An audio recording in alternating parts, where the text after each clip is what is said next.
Hey everyone, welcome to the Dad Challenge podcast. Thanks for joining me this evening. Got a couple of updates on the Brian Laundrie chase, the going after him and all that kind of stuff, and just wanted to debunk a couple of things that are going on with all that tonight, and just kind of hang out with you guys tonight. It's been quite awesome that you guys have been coming around to do this, and I'm definitely very excited about doing real crime. Man, people have been messaging me about all these cases I should talk about. I'm going to talk about the Casey Anthony thing. People are saying the Zodiac killer is now, like, they know who he is and stuff like that. So it's been quite a journey, and I'm very excited about this new step that we're taking together, and very, very cool. So thank you for joining me. If you guys are brand new here, subscribe, hit the like button, get that thing going. And if you don't know what we do, we kind of have a conversation. This is where we sit down and we throw ideas. There are no bad ideas. Well, there's some bad ideas, but there's no bad questions. Well, there's some stupid questions too, but I'm just saying we're going to debunk them and talk about them all here anyway. So that's what we're doing. Very excited for you guys to be here tonight. And thank you for joining me as always. Actually, it's called, Wingman's called Real Crime. Real Crime. I don't know what we're going to call it. I think Real Crime is. I've started a Real Crime Facebook group. I think I'm teaming up with Jordan and McKay as well, and I've got some other people who want to help with research on some of this stuff. I'm more the guy that kind of delivers it. I'm actually looking for people who want to help me research and be a part of this. I want it to be like a collaborative, Wilf, Glare, Annie from 10 to Life, people who are really good at this too, to collaborate on it. So I'm really excited. But if someone out there is really good at research, I know Jordan is too, we're looking for people to help. If you're really interested in real crime, I'm happy to just get people to join. We'll make it work as a team. So yeah, this is right. Aha reads. I'm hoping tonight is night he's found. Wouldn't that be awesome if tonight is it? That the thing that's going on over in that reserve is just blowing my mind. He's still just kind of out there. The thing with the dad was just a big giant nothing burger as well. I don't know if that's a lawyer thing, trying to say you got to do something so that you look like you're helping. Because at this point, the lawyer's like, you sitting in your house watching Netflix all day long is crazy. Yeah, Sabrina Haas, it's going to be one case at a time for sure. Let's focus on this case. Let's continue on it until he's caught. I know, we went from having 6,900 people in this chat to like 1,000. And so this story is dying off, and that's just the way the news cycle works. But that's not how I work. If you guys know anything about my channel, like, I'm still going to be doing Micah Stauffer videos because James Stauffer's still out there, right? There's still somebody, they didn't get their just desserts yet because that guy still has 1 million subscribers on YouTube. I don't give up until there's justice. So that's what I'm here for. Yeah, now he's a concerned parent, right, Joker? Now he's a concerned parent. Yeah, you got a free buggy ride in the swamp. There's a couple of photos of him out there laughing it up. Here, let me see if I can open it up for you. Here we go. Look at this stupid picture. Like, this is him laughing it up with what looks like his son, by the way. This FBI agent, his Brian, looks just like him. A little bit of a different chin. But think about this for a second. This guy's out laughing it up while his son, who allegedly is a murderer, is just hanging out. Like, if I'm a police officer, okay, or an FBI agent, And I'm hanging with this dude. I am not shooting the shit with him and laughing it up Chuck E. Cheese style. Okay. Not happening. Yeah. Brian Undercover. Like, that's just crazy. Goose fam, you guys are always in the chat. I love, there are some people that always pop up with really good things. That you Goose fam, you guys are always in this, and I appreciate it. Where was it? Yeah. Right. Deb says, this isn't supposed to be fun. It's not. I'm not supposed to be out there chumming it up, making buddies, going to, hey, let's go look for my son. It's all for show. Casey's right. It's all for show. It really, really is. And it upsets a lot of people because he's clearly not taking this seriously. It's almost like, if you think about it, it's almost like he knows something we don't know. Right. So he's laughing because he knows Brian's not there. And he's thinking, you douchebags. He's sitting there up in, Canada, up in Toronto, stalking Josh. So, yeah, the photo says a lot. Absolutely does. Justin Observation writes, thank you for keeping consistent for her case. Gabby, rest in peace. Justice for Gabby. Exactly. And I know I'm getting some heat from people like, oh, you're still covering it. Guys, listen to me, okay? If you don't want to watch my coverage of this case, don't watch it. But I am not going to stop covering this for one simple reason. And that's the reason that I think that she was found. Because the more we talk about it, the faster the more we talk about it, it just won't be forgotten as fast. And already people have moved on to other things. And I don't want them to, right? This used to be like frontline news. And I get that. You got to move on to other things. I get that. But I'm not going to. And I'm enjoying this. I'm enjoying sitting here talking with you guys about theories and debunking ridiculous things, which we're going to talk about in a minute. And just, it's really interesting to do it this way. And I've never seen it done this way. And I think this is awesome. And you guys are all really smart, except for a couple of you. You know who you are. Lisa Dog's daughter says the dad was showing them the trails Brian would frequent. Yeah, that makes sense. I think I heard that. CC Pinstripes, by the way, the Yankees suck. But he was bringing them to the spots that they knew he was there before, right? They knew he was there, and maybe he was. But does that really matter? I mean, in the end, he's like, people are saying, oh, we're really close. How does anybody know if you're close? Like, Dog the Bounty Hunter went kind of radio silent on this. His daughter said something recently. Let me see if I can pull it up there for you guys about, oh, we're on a hot lead. But I thought that he went a little bit radio silent because he doesn't want to give Brian, doesn't want to give it away, right? He doesn't want to give the secrets away. Chloe, I'm with you. It would have been epic if Dog caught him. It might still happen. It might still happen. Tommy's got a point. They're building rapport with him, but it's not going to help. This guy's been, and Tommy, I love you, but you're dumb. Just kidding. He's right. But at the same time, do you think this really rapport is going to work with this guy who had Gabby's parents begging him to tell them anything, and he went silent on that? You think a couple of FBI chums are going to do something about it?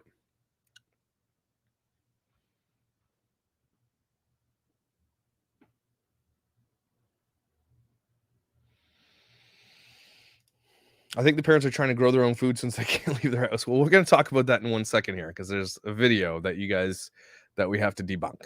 Hey, Brittany. How you doing? All right, so let's get on to Lisa Chapman says this. She just said this 3 hours ago. For those of you asking, yes, Dog, the Bounty Hunter, and team are still in Florida and are still on the hunt. Okay. And then she also had the tweet from Steve Bortolino. Blah, blah, blah. Yes, sounds good. Today, Chris Laundrie accompanied members of law enforcement into the reserve to show them the trails, the places Chris and Brian have hiked, and which Brian was known to frequent. There were no discoveries, but the effort was helpful to all. How was it helpful to all? It seems the water. Okay, I'm going to show you guys this tweet because it's bothering me. It's like, you got to read it from his perspective, right? I know you guys can hardly see that. I wish I could blow it up bigger. Anyway, he just said, the effort was helpful to all. Was it Steve Bortolino, the lawyer for the parents who won't tell the other parents where their daughter was? Was it helpful for all? Or was this a ruse or a ploy to be like, no, look, when it comes to the defense of if Brian gets caught, okay, and he's going to get caught or he's going to be found at some point, his parents are going to have to face the consequences of what they did too. And so now everything that they do from this point forward is about mitigating the disaster that is going to befall their life. Okay. So it wasn't helpful to anybody. You didn't find anything. Okay. It was helpful to all. It seems the water in the preserve is receding and certain areas are more accessible to search. The entire Laundrie family is grateful for the hard work and the dedication of the dedicated members of law enforcement that have been searching the preserve for Brian over the past few years. Hopefully Brian will be located soon. Oh, are they? Yeah, they're looking for this guy who is wanted. Okay. Federally wanted. Yeah. Thanks. Why don't you just not let Brian get away when he came home? Right? All this is super disingenuous. It's all a lie.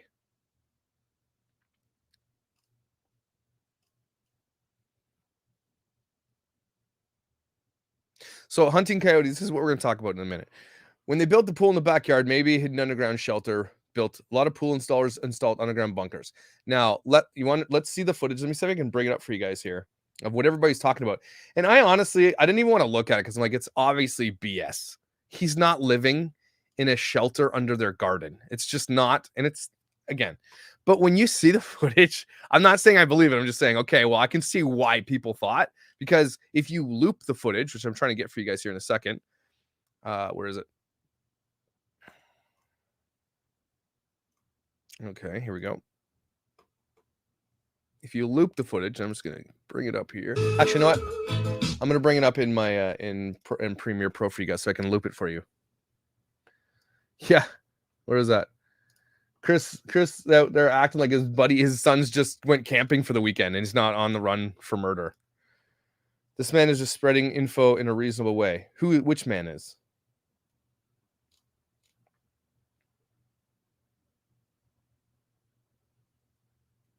Yeah, and I know this for a fact in Florida as well. Laura, another news channel says that the sea level doesn't allow for any basements or shelters. You could potentially build a shelter underground in Florida. Yes, just has to be waterproof because your water table is like 2 feet. You dig down in this water. Like Florida is sand. The whole damn state is sand. Okay, sand in your ass crack, sand in your vag, sand in everywhere. Florida is sand. Okay, so yes, I understand you can though. It's expensive. But they didn't. Okay, that would be in the listing. Somebody would have brought up the real estate listing. That stuff has to be listed. Specifically, has electricity running to it. If that is on a property that you buy, you're not going to tell anybody it's there. Okay. Yeah, Sarah, it's a good question. If he's living under the backyard, why doesn't the police do a detailed search of the backyard? Because he's not. But I want to show you this footage anyway because it's quite interesting to look at. I'm not gonna lie. Let me just bring it up for you. Mm-hmm.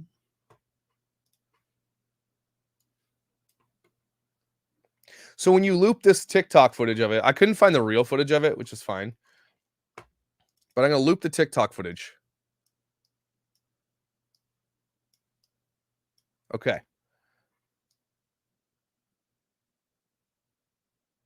I hope you guys will be able to see this because it's really interesting.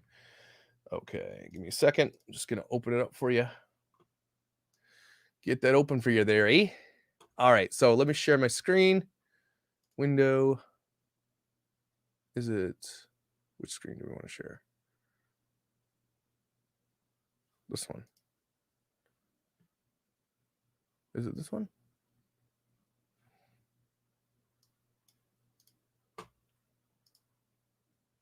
It's this one. I think it's this one.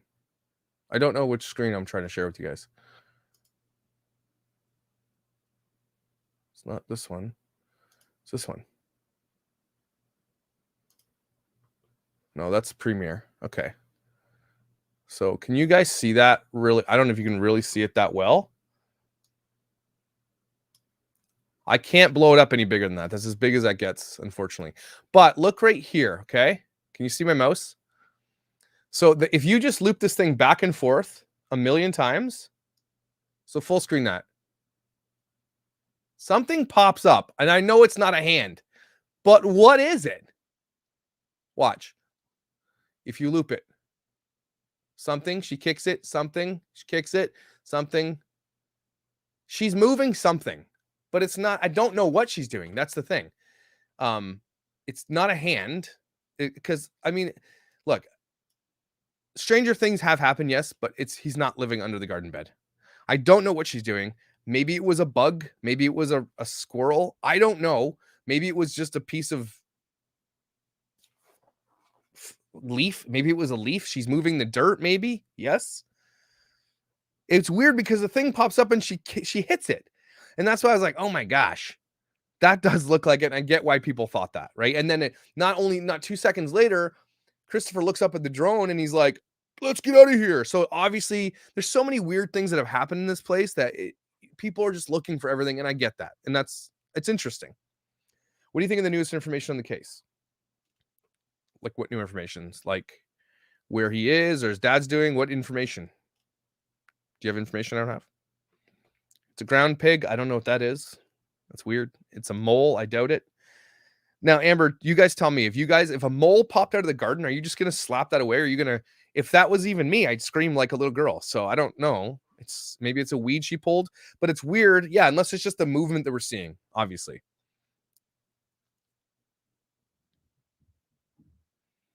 Chipmunk. I doubt it's chipmunk because chipmunks are super scared of people.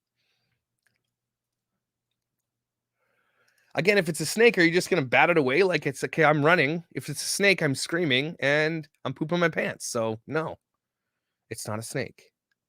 Are there snakes in Florida? I know there's little salamanders in Florida. That's kind of cool. Maybe, yeah. Maybe the weed just bounced back when you try pulling it. Regardless of what it is, it's not Brian's hand. Okay. Like that would be one of the most interesting turns on this case, but it's just not the case, right? Like I'm not. So if you want to know if it's kind of like worth looking into, go check Brian Enton or WFLA or Alyssa Chapman's Twitter after all these things. So it's not. Yeah, it's definitely not a damn snake.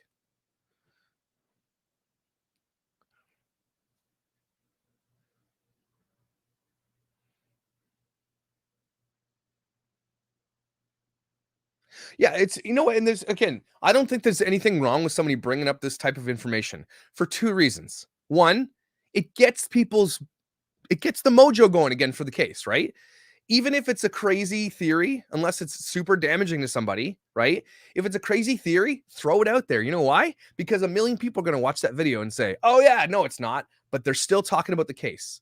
And two, maybe you do see something that other people will miss. That's sometimes what happens in these cases. So go for it, but debunk it when it needs to be and like let it go when it needs to be let go. Josh, I'd love to be part of your team researching real crime. I love researching. Cool. Holly, get at me. Josh at the downchargepodcast.com. This Wingman, very interesting. And there's people talking about why they haven't. Again, I think everybody realizes this has been the overall like reasoning. It's because they don't want anybody to know things that he will only know. They're not looking for anybody else. That should speak volumes to you guys, right? They're not looking for anybody. Brian is the only one, Brian is the only one they're looking for. That has to tell you something. Aries Rainbow Child, he could absolutely be out of the country. Remember, we talked about this in one of the first episodes when we were talking about this case, okay? He had, what was it, 2 weeks from September 1st to September, I think, 17th, now they're saying, to get out of the country. And he could have legally left with his passport and everything before he even became wanted by the FBI for the credit card thing.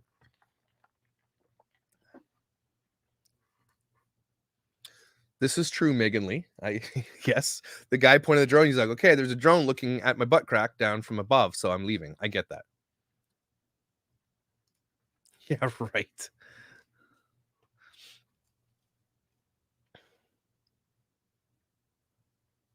So Kelly always seeks joy, says, where do you think Brian is? Do you think he was in the truck heading to Cali? I honestly believe that Brian is on the Appalachian Trail. I've said that's from day one. I think that's one of the most plausible things because apparently he's been there before. He's survived on that trail. I've had friends that have done the trail. It's relatively, I'm not saying it's easy, but it's relatively easy to survive on that trail. You've got self-service, there's stores.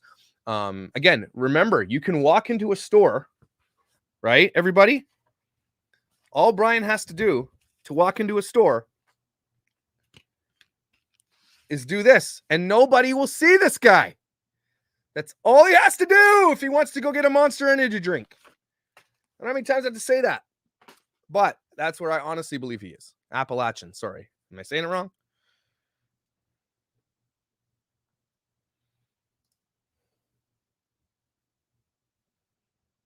Cool. That's awesome. Yes, airlines would. This is true, and the FBI probably looked. So that's why I'm thinking. So airlines would be able to look back and see if he left. That's why I honestly believe he's on the Appalachian Trail, surviving or living off into the bush. So, and this, again, Brian's parents clearly know where he is. I mean, allegedly, we can't say clearly because we don't have definitive evidence for that, or they wouldn't look so relaxed and happy while searching. He's just sitting there shooting the shit with this FBI agent. Something was in that mask. Sorry. Even his sister called him a mediocre survivalist. Well, they lived in a van. The guy, we know he hiked something like 20 clicks from the valley up to the, what do you call it, the parking lot where he was getting the money out. I mean, again, remember, when everything's on the line, everybody, when you are being hunted by people like Dog the Bounty Hunter and the FBI and internet trolls, everything's at the window. Everything, like, clearly he has survived up to this point. So mediocre or not, he's surviving if he's alive.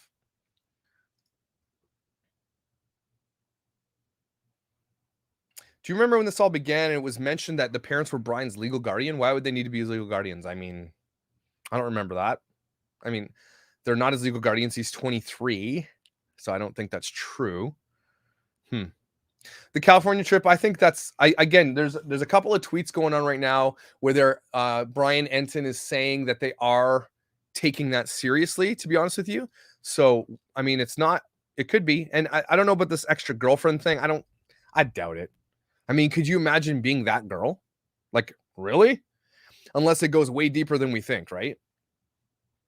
Thoughts on date changes from the last time we saw him. So that was the one thing that we haven't talked about since, is when they finally admitted or made a mistake, or the lawyer corroborated a different story where they said they saw last on the 13th, ended up being, what was it, the 17th?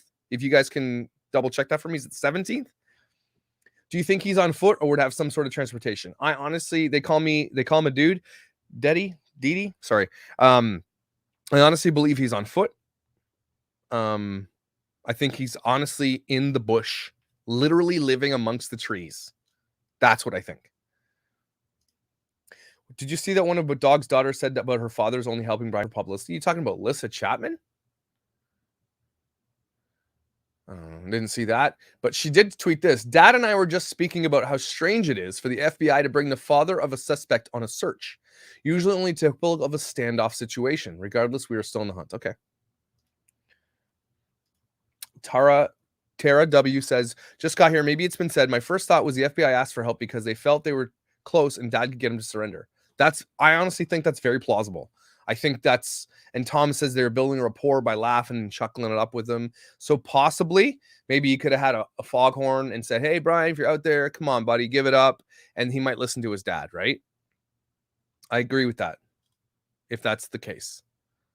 But I also believe that this is a mitigation by the lawyer to say, look, if you go do this thing, at least when it comes time to defend yourself in court, you can say we looked, right? They can say he looked.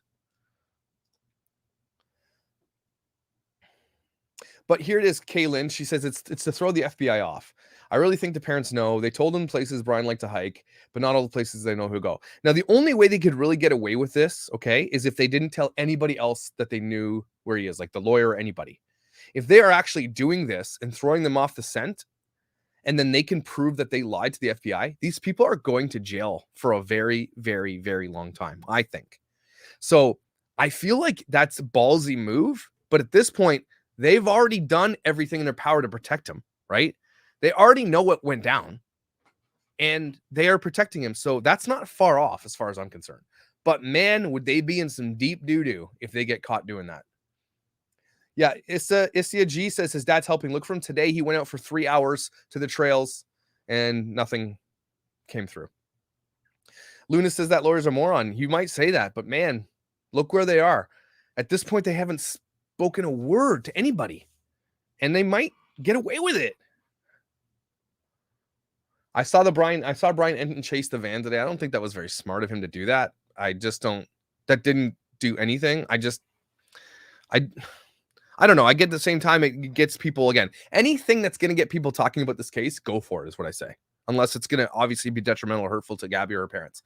Do anything to bring awareness to Brian. So if that means that someone uncovered, the fact that he likes K-pop, say it. Maybe he sucks at checkers. Say it. Okay? Maybe he bites his toenails. Say it. Get people talking about Brian and not stop talking about Brian, as far as I'm concerned. Josh, did you hear that a neighbor has come forward and said that she won't give names, but an undercover cop supposedly had come to her house on the 11th at 8:30 a.m. and asked to set up a camera? Oh, I did not know that. I knew that the neighbors are claiming they saw him run through the yard on some day. That's for sure. If Gabby was wearing her Apple Watch, the authorities can find out the exact time she died. Keep up the great work. God rest Gabby, rest in peace. You know what? I think you're right about that. But I don't think, I mean, she could have been. It's true. Does she have an Apple Watch, or can we confirm that? Okay. Well, Jamie says, if your son is missing, why wouldn't you file a missing person report? They know he's on the run. They did file the missing person report, remember? But that's been all convoluted now because they said the last time we saw him was Tuesday. They brought the FBI in. I think it was the Friday after the last time they saw him and said, okay, he's gone now. And now even that date's in question.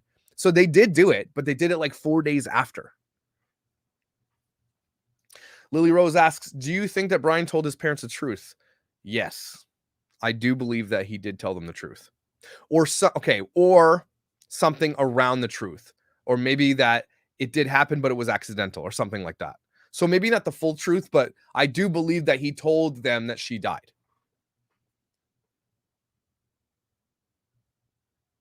I have heard that they have family in Cambridge, Ohio. Yeah, Shelly writes, Head Start. Dude could be anywhere. This is it. Remember the cop I have that file right here if you guys want to watch it. Do you know where Brian is? Yes. Do you know where he is now? Yes. Nope. They did not know anything. That's straight BS, and people are going to lose their jobs because of this, and they should. Yes, neighbor said that anonymously and said they saw mom take Mustang and never saw Brian leave the house. Okay. They waited until September 17th to tell the police that he was missing from the 13th, was it? Was it the 13th they said he took off camping and then he never came back? So they waited 4 days. So they must not have been that worried if they waited 4 days, specifically knowing this situation we know now, right? You have to take it all into consideration, okay? That when he gets home on September 1st, he likely tells them a story, if not the true story, okay? And then everything matters because of that. Every move they make, every single thing they do from that point forward, from knowing what they know, regardless of what they know, at minimum, they know that she's not with him and he has her van and her wallet and shit. Okay. They know that. Okay. Anything that they do from that point forward, everything matters. She had an Apple Watch. It was shown in pictures. Also, there are pictures circulating Brian wearing the watch after Gabby died. Really?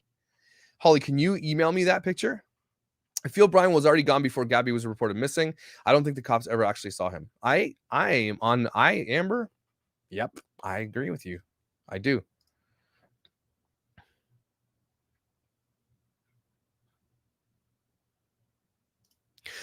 The sister said he had mediocre survival skills to protect him. But we also know the sister and Brian don't have a crazy good relationship. Like, we know that, right? So why even say that? Mediocre survival skills? Well, I mean, he was living in a van and they were camping all the time. So even if he had mediocre surviving skills before he left, they still had 5 months on the road, or 3 or 5 months on the road of doing this. You get better with time. So he had a ton of time while they're out camping, living off the grid, to get better.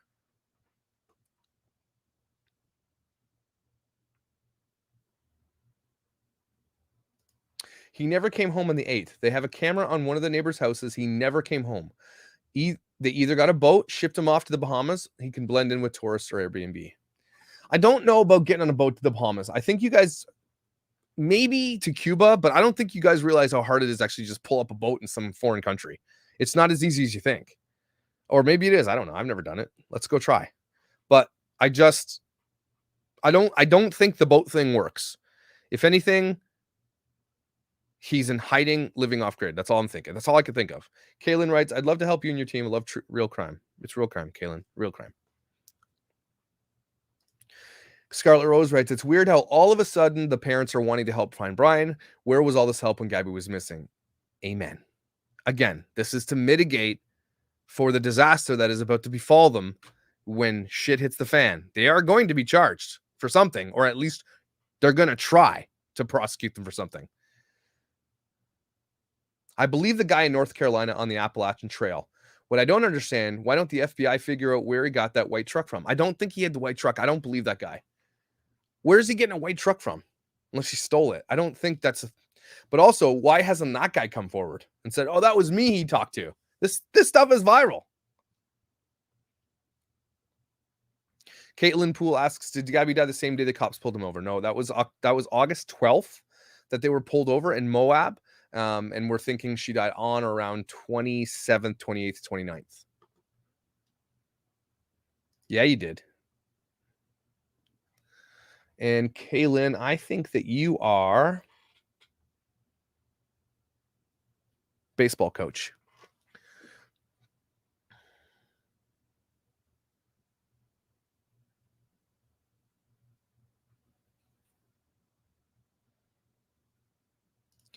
Any response to Radiant Brit Suarez? I don't think Suarez did anything. Jay Aubrey, I don't care what people say about my coverage of this case. And I've already told you guys, this case is not cracked. I don't think she's found without the virality of the case. Again, I'm one of 10,000 people covering this case, and I don't even get that many views on it. So I guess people are going to say what they're going to say, and they are allowed to. Hey, Coco, shut your pie hole, please. Thanks. At least the Yankees are out.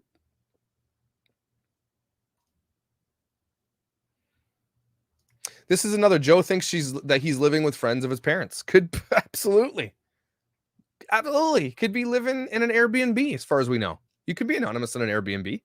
For sure, you could. Unless they can prove the parents pointing them in the wrong direction, they can't be charged. It's not a crime to know what happened to say exactly. But if they're like hucking through the woods and saying and doing it, and they find out that they did know, these people are in trouble. I did not know that. Josh, did you see the video where people went to where they found Gabby's body and there was ashes, burnt ground around there? Was this after they found it? Like people were doing fires? I don't know.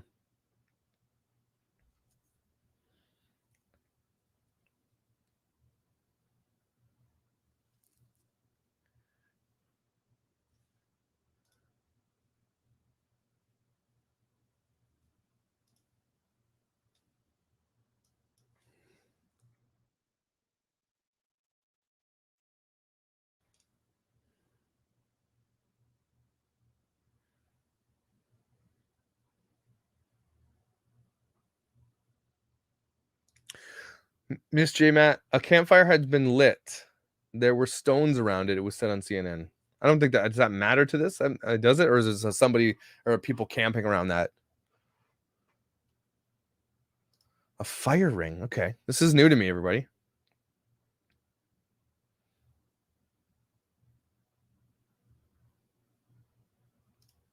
Motels could also be a possibility. Absolutely, there are a lot of pay by the hour type of hotels, if you know what I'm saying, right? So yeah, there's a lot of ways to stay anonymous in the U.S. You could live as a homeless person.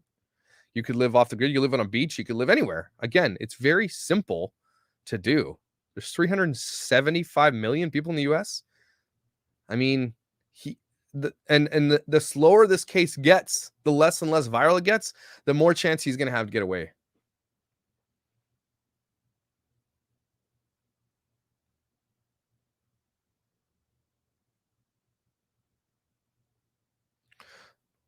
They said on Dr. Phil that they identified her with clothing, so maybe she was burnt.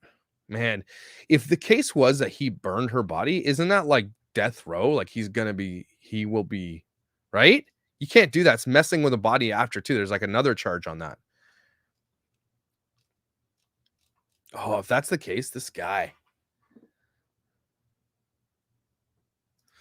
We keep asking this. Hey, Danny XO, why haven't any past friends of Brian's come forward? He's only 23, not too many years from graduating. He doesn't have friends.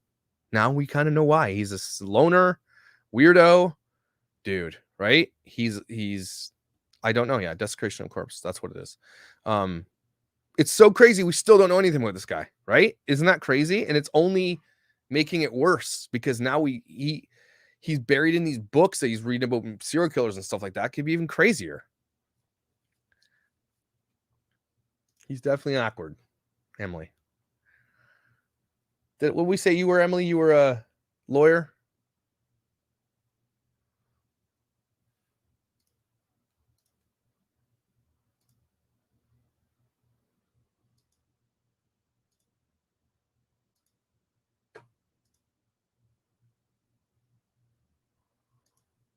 Okay, so yeah, you sent me the picture. I'll show you this. Let's take a look. So this is outdoor safe rooms. Okay, so they're built, but that's an above ground safe room, and they don't have that in their backyard. So, plus they wouldn't. You think Amber's just guessing, but I'm betting his parents have covered up from the past. Maybe. Basic mom, no excuses here. Oh, it's hockey. That's fine.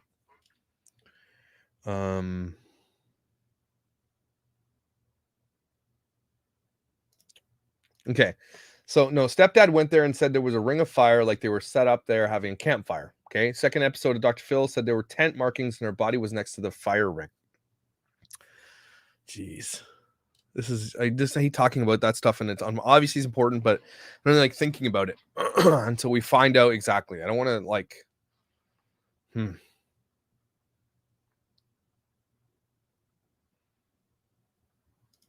Clothing is not used as identification, especially if her body was burned and the clothes were just laying next to it. There has to be more tangible evidence, and we know that they know. So, I honestly, I don't believe the fire thing. I don't believe the burning thing. I don't believe it. That's just my gut.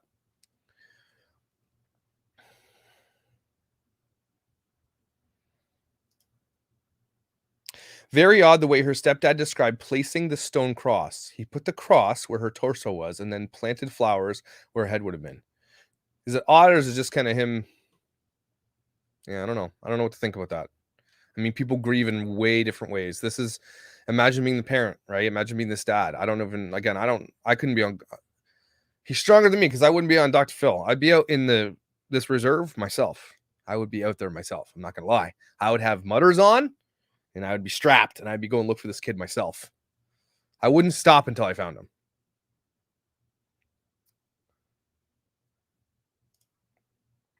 I'm so happy you did this. Love, Josh. I'm passing a 4 millimeter kidney stone. Oof. Do you have those butt pills that you can stick up there? When I get kidney stones, I take this. There's like this, looks like a little bullet. Stick it up there and it helps. Otherwise, you got to get to the hospital. Kidney stones are the worst. I don't think so.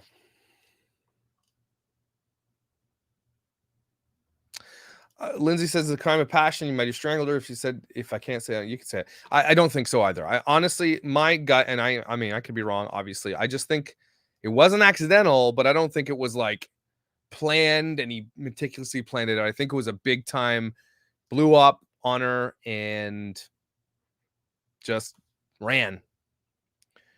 Yeah. Is it worse than giving birth? So I can say that it's worse than giving birth. Okay, cool. I've passed 3 stone babies and it's crazy.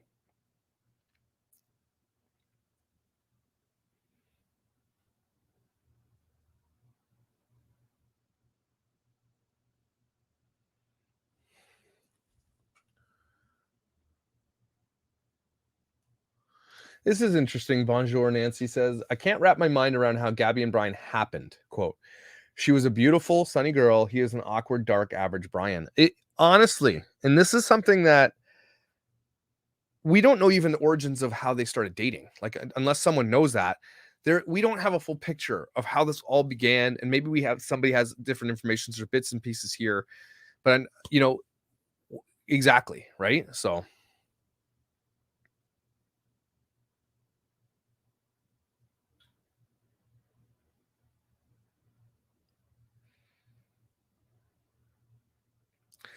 okay, Tara Martin, Huff Paranormal Channel did not speak with Gabby's spirit. Okay, she didn't speak with his spirit. You guys gotta stop believing that garbage. Her body was out for 4 weeks, could easily been ID'd, but they knew the sweater she had on. Okay. Narcissists latched on to people like Gabby, meaning, so narcissists, I think, are looking for someone to boost their, how do you say that? Like, they are looking for people to, I don't know what the word is. Like, tell them that they are awesome, I guess. Someone who's always putting themselves down and uplifting everybody else around them. Maybe, is that what you're saying? They were high school classmates. That's where they started. Okay. I kind of knew that, actually. Like, we know little bits, but like, unless they didn't say it in their video, there was not a lot out there about them together.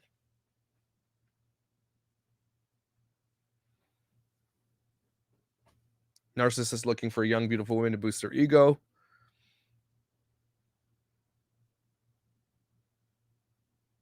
Image and ego, yeah.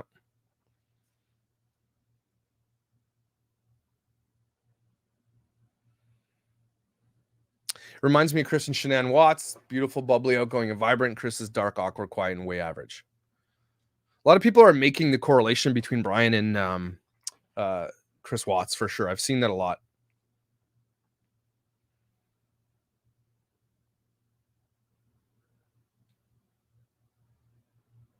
No, Monica James Jones isn't important. I don't think Gabby may have been as perfectly confident and happy as their Instagram pics would have us believe. And that's Instagram for you guys.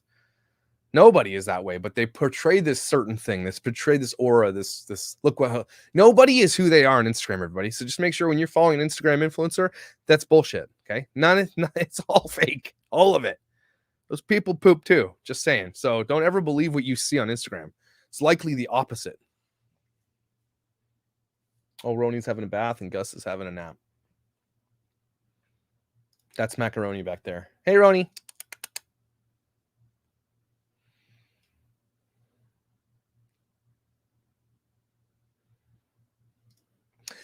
It was said they bonded over their love for the outdoors. Brian mostly love bombed her. The same thing happened with my ex and I. Okay. Yeah, I could see that. And Corin Audrey writes this, and it's true. The sister said it was uncommon for them to argue and take space from each other. And she even said, just like anybody else, they'd have their little arguments, but nothing that seemed like it was escalated to a thing. But then you put yourself in a van with somebody, you really find out who they are real quick. Real quick.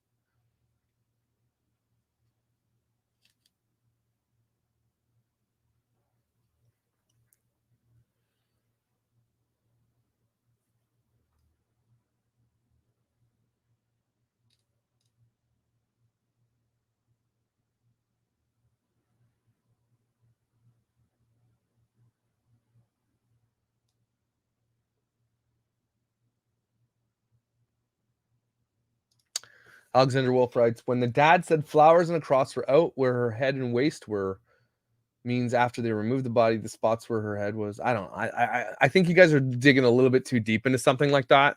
I mean, unless it was an animal, I don't think it was. I don't think so. Like, I don't want to think so anyway. It's true. Tammy Rag says you don't fight like that in front of other people. It's true. But it depends on your comfort level of living with somebody, right? Eventually, everything's going to come out. She said it was common for them to take space, but not fight like DV fighting. You mean take space like ignore each other, like get away from each other? Is that what you're saying? Emily Reynolds, that says that's why you should live with someone before you marry them. I didn't. We do okay. We married for almost 15 years. Yeah, Jennifer Herndon, I hope it's not going to be another unsolved mystery. I really hope not.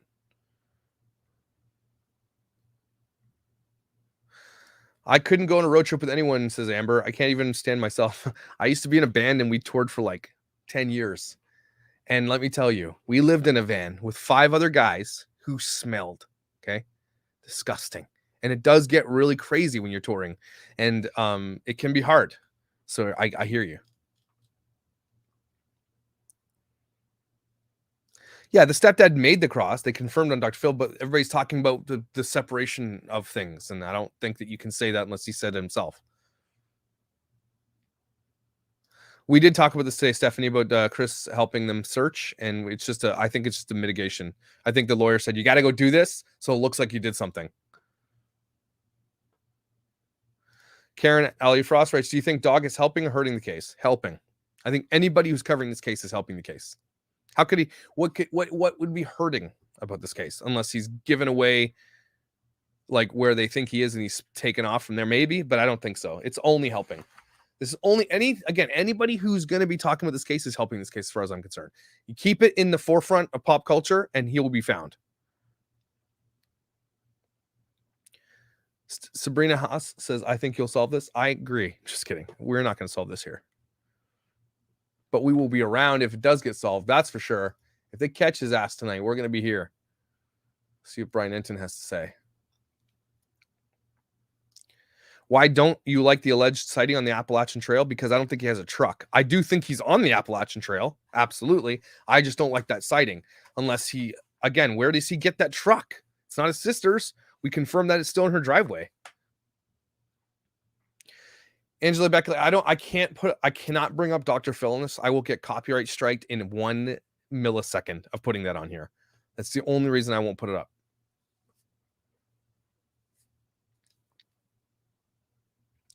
I think that lying to FBI is a federal offense. Yes. Kim, absolutely do think that. I don't know. I could be wrong, but unless they can prove the lie, though, they might know where he is and never tell anybody they knew, right? And say, well, we thought he was here. It's all about plausible deniability, right? That's all it is.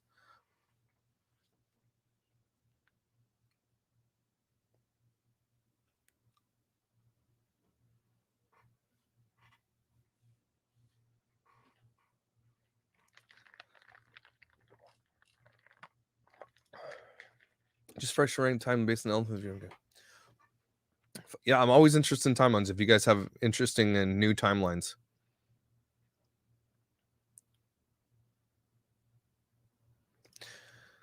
Ivy says, I think part of his grooming was getting her secluded away from her friends and family, isolate her, so it was harder for her to get space from abuse.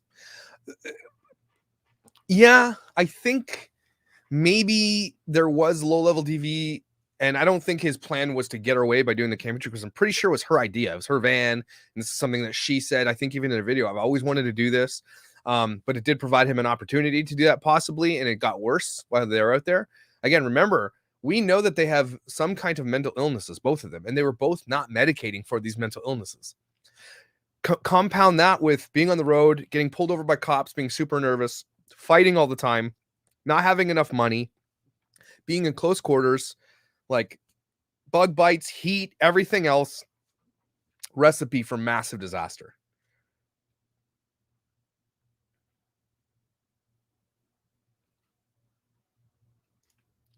Josh, I've been watching everything on this case. You're the only one who noticed the cut in the footage from the red blue bathing video of the van door closing. I don't think I was the only one. Oh, the cut in the footage. Yeah, that was weird. There was a cut. There was a major cut. That was weird. No one ever talks about that.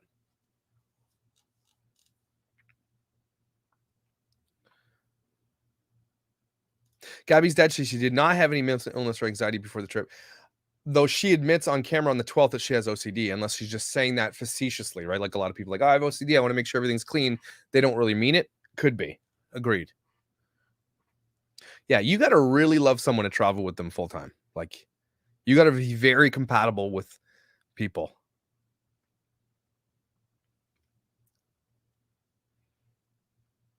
So, Sweet Mama asks, why did he fly home for 6 days and go back? We know why he did. He flew home to move out or move in things from storage from the house, because I guess the main idea is that his parents were getting divorced and they said, come home, move all this stuff because we're getting divorced, we're selling the house, blah, blah, blah. When you get divorced, you want to sell the house fast, all that kind of stuff. And then he flew back. Again, that's what we know. And we want to say it was 5 days after the big blow up on the highway, they were separated. Okay.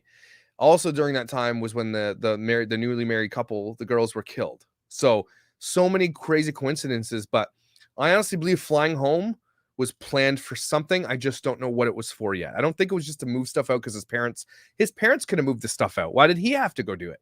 Right? What is it, flying home to move her stuff out when they could have easily done that? Unless Brian was the only one with the key or something to the storage unit.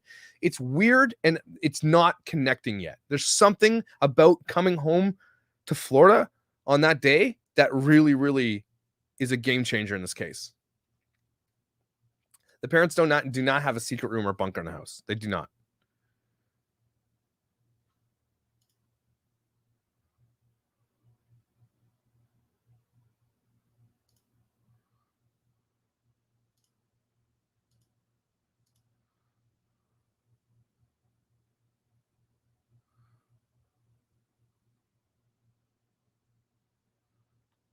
I'm checking my email. Give me a second.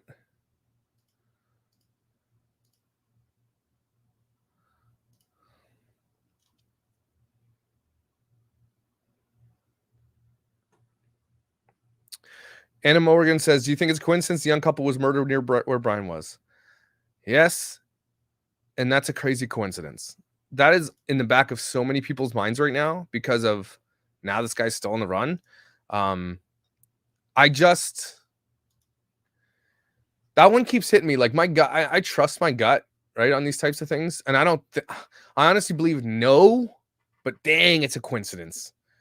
God, one of my favorite Australians.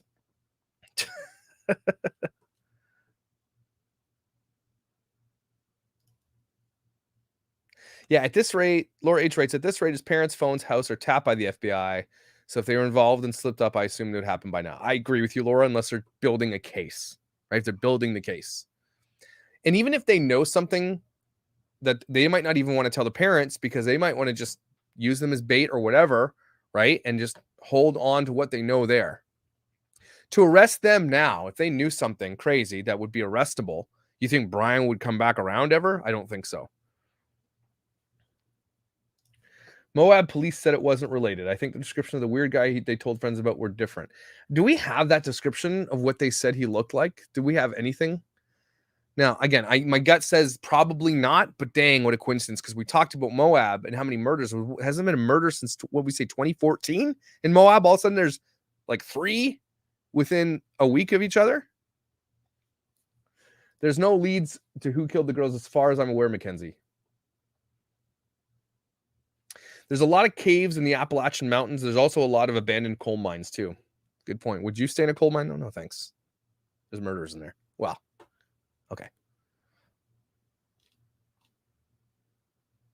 Do I like Tim Tams from Australia? Am I balding and fat? Yes. We get Tim Tams here. The FBI needed to get the truck secluded today to bug it away from the ooh. And that's why they needed help today. Hey. Possibly. They could have bugged at any time though. Yeah, dad's helping now. Too late. And that's what I'm thinking. Like at this point, again, that's why I'm like, okay, he's just doing it for like a defense case at that point. No dog leads yet. Apparently, she said though today, I think it was today.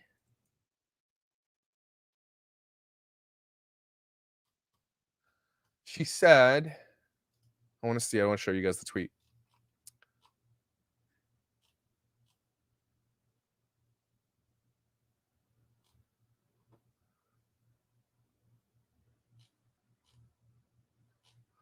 Did she delete the tweet?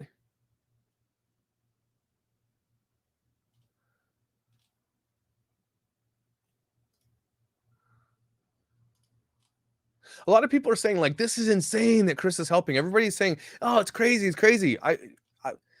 It's not that crazy. Like he's just doing it for his own end. He's not trying to help. Where did that tweet go? She said her dad was on a hot tip, more to come, and now I don't see it. Oh, then she writes also, so who's going to dig up that garden bed? I don't know. He's not there. But again, they're just trying to keep people in there. So this is another thing she writes. She says, update, we have a ton of information we're sorting through. Due to all the media coverage, we have had to let things cool down and allow the real leads to come back in. Tips are once again becoming more streamlined and verifiable.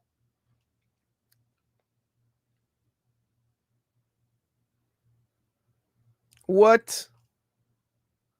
Heavy Metal writes, Josh, you heard about the guy that escaped from prison, that he picked him up not far from where the 3 murders happened? No, I did not know that. Can you please send me an article? What? We don't know when the flight was booked. We're probably never going to know that, but we know he flew home on the 17th of August. Yeah, the father's helping because mom's trying to get him. She's like, look, just go look for him. Get out of this house for half an hour.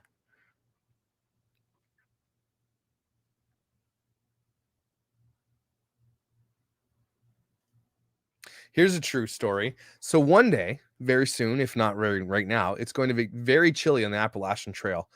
And it's going to be harder to exist without a fire. And I agree with that. But with today's technology and like, not even kidding, we have coats here because we're Canadian, right? That like you can charge it with a USB charger and that shit will keep you warm all day. It's got like heating coils in it. Like you don't need fires. The more north he gets on the Appalachian Trail, too, the colder it's going to get at night, yes. But if he's a survivalist and he's got the right equipment with him, he'll be fine. He will be fine. Chloe writes, how is he even still hiding? Exactly. This is crazy. That's why we got to keep talking about it. Do not stop talking about Brian to anybody, all your friends, everybody. Always talk about this till this guy's caught. Because again, news is covering it less and less now, and people aren't as interested anymore. So don't stop talking about it. There is mention of a campfire around the Florida Reserve. Petra, are you a real estate agent? I don't think a police report has been released for the Moab incident. I'm not sure. I could be wrong about that. No, not a Deirdre, not a bed heater. So let me show you. Okay. They're cheap too. They're not even expensive. You can get them on Amazon. Okay. Not even kidding. Look at this. I'm going to show you this and you guys are going to be like, what? Because I wanted one because I'm Canadian and we need these things.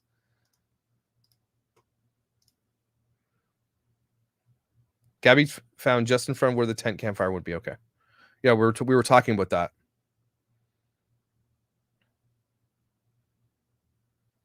Okay, so here, look at this. Heated vest, electric heated jacket for men, women, USB charging heated vest with 11 heating pads for outdoor hiking. Okay, super. Like this will keep you warm while you sleep, especially if you have a sleeping bag. Okay, so if he doesn't use it all day, okay, plugs it in. He also has, I think it's called a, what's it called? Jackster power. I forget the name of it. Here it is, Jackery. This is what I have, everybody. Okay, I have one of these, and I wanted to show you this. Look at this thing. Okay, these are super portable, and very light. This Jackery, depending on the size he has, can charge that coat or his phone probably for 3 days straight, nonstop. Okay, I have one of these. They're very powerful. I charge all my equipment. Okay, that coat was like, sorry. Jeez, my bad. Coat was $60, people. 60 bones, and that's Canadian. So for you, it's like $6. They're cheap. This stuff is cheap. He had weeks he could have ordered. I'm not sure he did on Amazon, but he could have went to a camping store and got this stuff. You know, you can even wear heated gloves, everybody. Boom. Heated gloves. This guy can survive with today's technology as cheap as it is.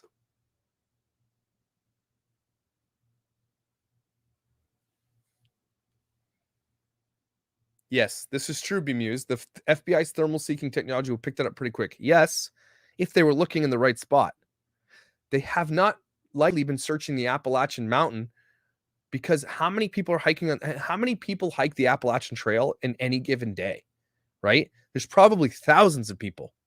So even if they do go search, they're going to come across 4,000 campsites.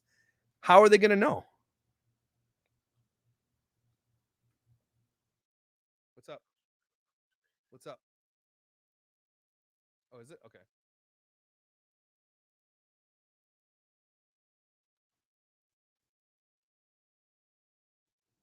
Okay. Yeah, so those things, I know that he has a Jackery. I know he has one of those. Okay, I know he has the solar panels as well. Those things are uber portable. They fit in a backpack, and if he's got those other things to sleep, he'll sleep without a fire, no problem. He could be eating MREs. Okay, he could be eating, I don't know, sticks and shit. I don't know, but it's easy to survive more than it ever has been easy to survive. Is what I'm saying. You didn't know what survived, but if you're an outdoors person, okay, and you've got 2 weeks to plan your escape, there's a lot you can plan for.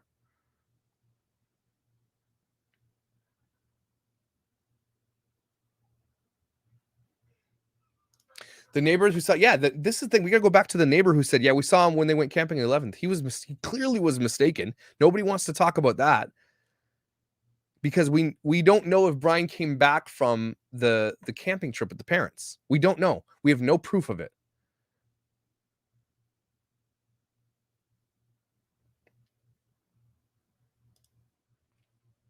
Yeah.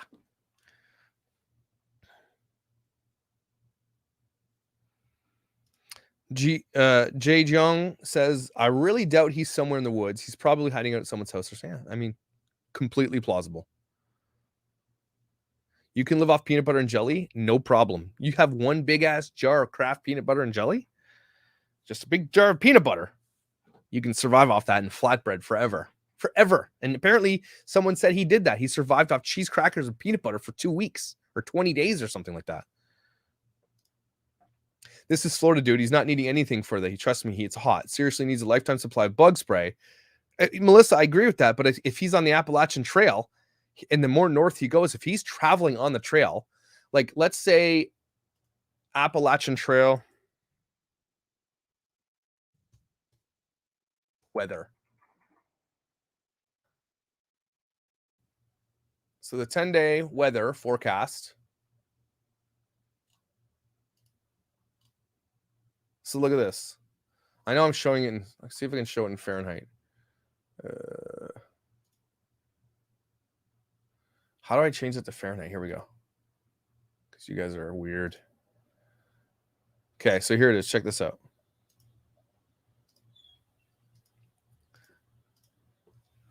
This is a 10-day weather report for the Appalachian Trail. Okay, 53 degrees right now at night.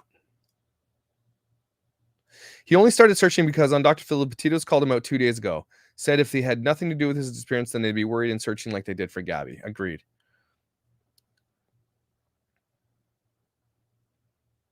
Yeah, MREs are cheap and easy to get a hold of easily.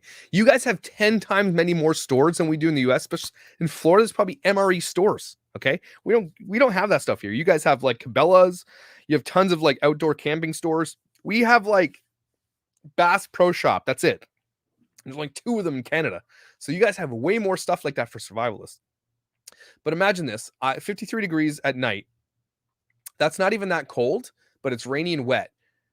And it looks like it's pretty normal, but give this another week and go more north. Like let's go to the Appalachian Trail more north and let's see the temperature of where's a more north part of the Appalachian Trail? Does anybody know?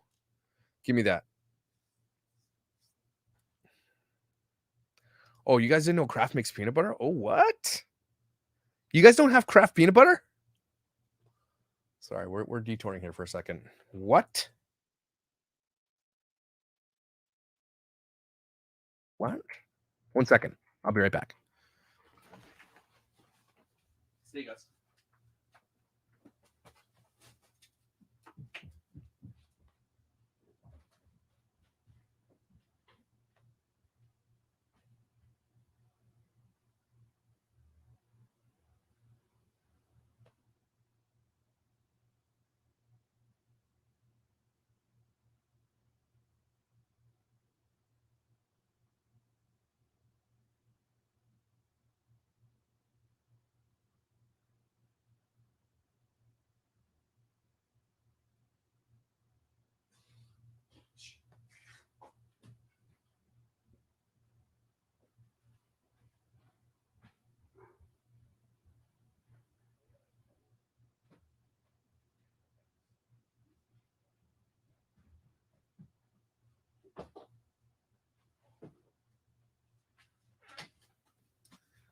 Okay, everybody.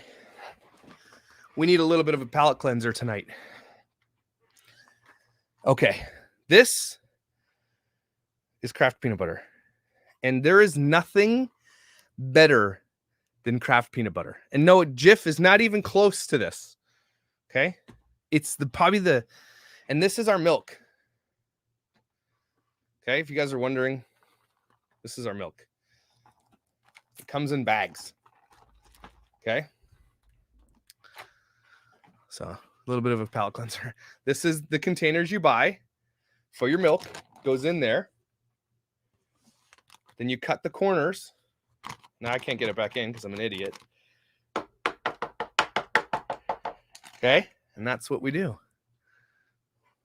You guys are wondering, Just leave it. Don't touch. But the Kraft peanut butter, you guys, you let me know. I'll send you some. Is the best peanut butter you've ever eaten in your entire. It has to be the green lid stuff. It's the best peanut butter you ever had. Hello? No, I'm on a live right now. I'll call you back. No, I'll call you back. Okay, bye. Sorry, guys. So that is bag milk. So yeah, and Kraft peanut butter, they used to come in these glass jars. I'm going to show you, and they were collectibles. They were so sick.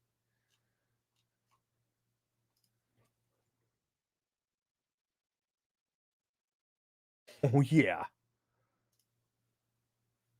Oh geez. Now you can. Now they're like expensive to buy.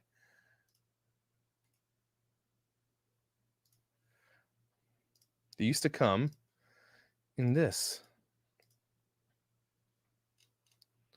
See that?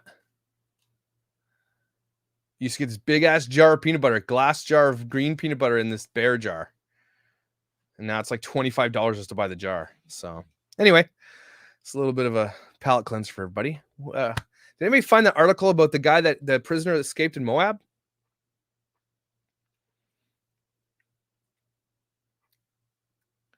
You do need Kraft peanut butter in your life. Isha or Isha. I don't know your name. Sorry. Milk in a bag is not weird.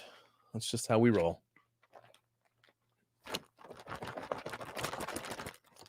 Feels like I'm not going to say it.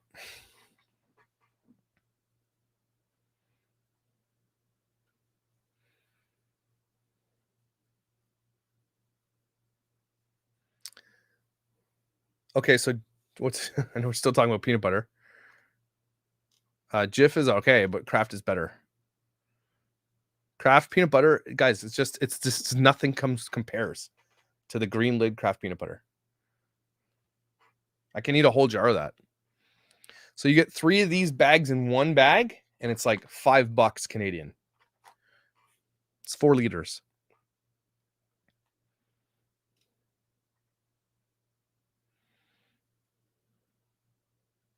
Yeah, Canadian milk is better than American milk. We have different laws for what can go in our milk, and our milk is better. Percentage that Brian unalived himself? I don't see it. I just don't see it. I don't see it.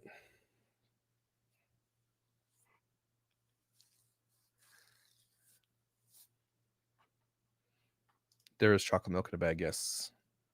We could talk about peanut butter. I get it.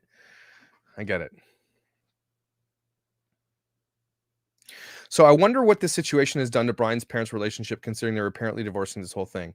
Courtney's Chaos, you're right. I think this is it's obviously it actually speaks volumes, because if they were ready to split, all of a sudden now they're coexisting again because of all this stuff. Like, I get it. Going through their divorce and stuff right now is just going to bring more attention to it. It's crazy, because if this was happening, they're getting divorced and all that kind of stuff. Do we know that's not a lie? Do we know that wasn't just said so to get him home for some kind of reason? We still don't know why coming home on the 17th for 6 days was such an important thing. Why did he come home for 6 days?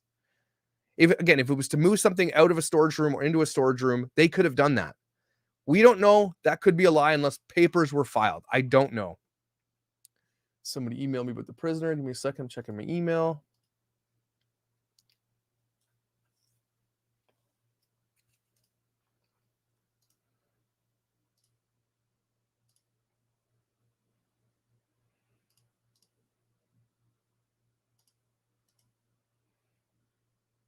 Okay, so here. You guys can't really see that right here. Oh, here we go. She's wearing the Apple Watch, which it looks like it's rose gold. Okay. Apple Watches are very distinct. Okay. That is a rose gold Apple Watch. And then here's the image of him. Hold on. Right here. You can't really tell, but it sort of does look like a rose gold Apple Watch. Okay. So I wanted to just show you guys that. I did not get an email. Oh, here we go. Escaped Utah, dude. Here we go. Let's take a look at this. Let's watch this together, family. Real crime family.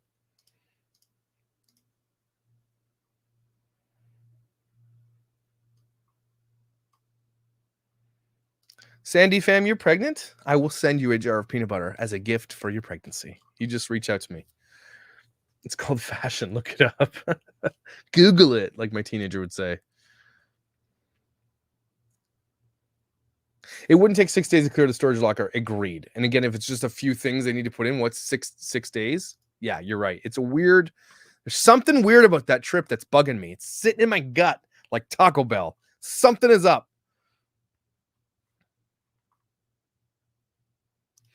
Yeah, no, it hasn't been confirmed that the photo of the watch is him. That's true. That's a good point. It's true.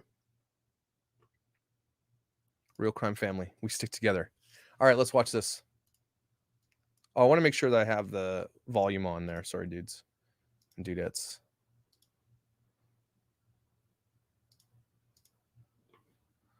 Offender who escaped from a state mental hospital in Kansas back in June has been captured in Wayne County here in Utah. Wow, that guy looks super nice. He looks like a guy to have tea and crumpets with. Freeman Colt was originally arrested in 2001 on counts of aggravated sexual battery, attempted rape, aggravated burglary, and 4 counts of aggravated battery against law enforcement. Going under the name Jason Holt, he befriended people in the town of Torrey until they found out his true identity. Fox 13's Spencer Joseph has the incredible story you will only see here. Wow. In the town of Torrey at the base of Capitol Reef National Park. How far is Torrey from there? Everyone knows the chuck wagon. We're just out front on the bench here at the chuck wagon. And this guy approaches us and he says, "Do you guys know of anyone that could give me any work? I'm looking to county citizen of Okay, I want to read it. I'm just going to read it. Captured Monday night, and this article was on September 28th. Whoa, so he was captured right around that time, you guys. Torrey's at the base of Capitol Reef National Park. Let me take a look at where that is. Give me a second.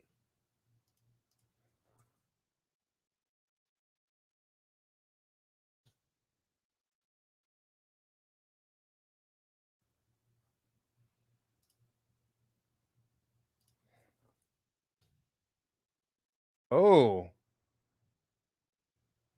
Okay. Look at this. Now, without going into too much detail, because we don't have time, but like he was captured here, and that's where they were. 2 hour and 10-minute drive.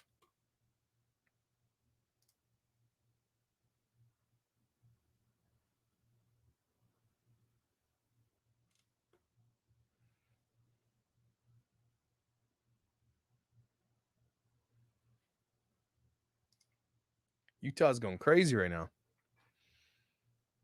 So yeah, and the lawyer said he cleared the locker to save money. I mean, they paid for a plane ticket and a hotel room for Gabby for a week. No, they save money. Yeah, so it sounds like you're saying that they took the stuff out so they can clear the locker. Why couldn't his dad do it? That is such a weird thing. Petra, yes, I think so. And did you answer my question? Are you a real estate agent? Oh, we're talking about this this article about let me open it up again. This Fox News article. So, Torrey, Utah, John Freeman Colt, a dangerous S offender who escaped from a state mental hospital in Kansas, was captured Monday night in southern Utah. This is Monday night on, let me get you the solid date, everybody. He was captured September 27th, okay? So Torrey is at the base of Capitol Reef National Park. Everyone in town knows the chuck wagon, which is why the stranger from out of town showed up and was welcomed with open arms.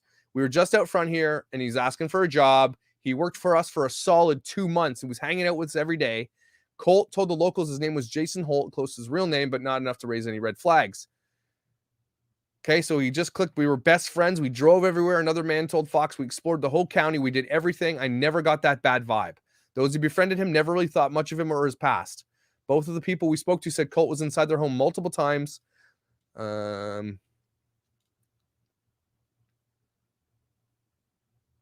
He also had a campsite a few miles out of town where he also stayed. Interesting.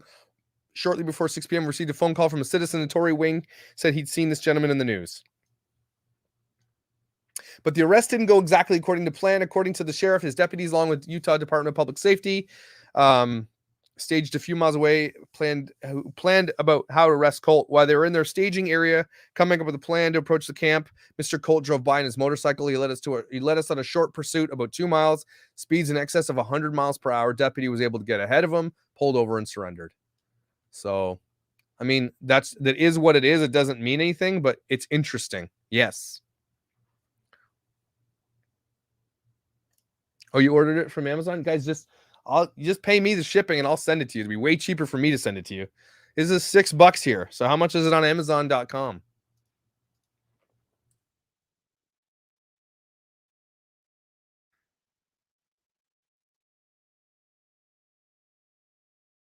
Oh, it's $20 for you. So yeah, just reach out.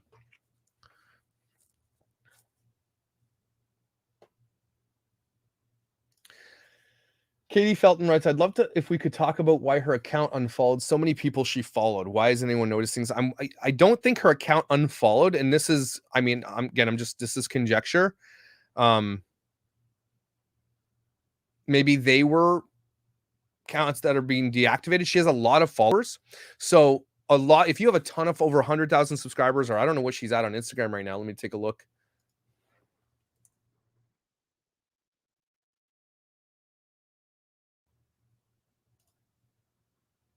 She has over 100. No, that's the other account. Hold on.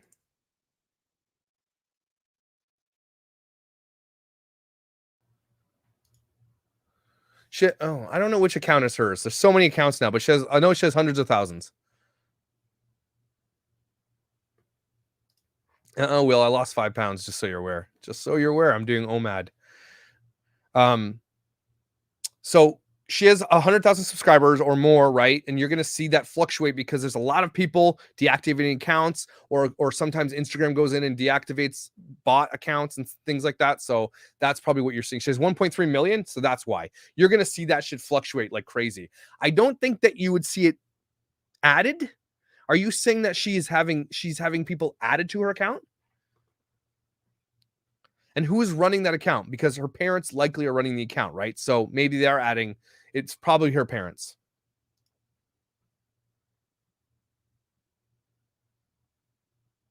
Okay. It's her parents likely have a hold of the account.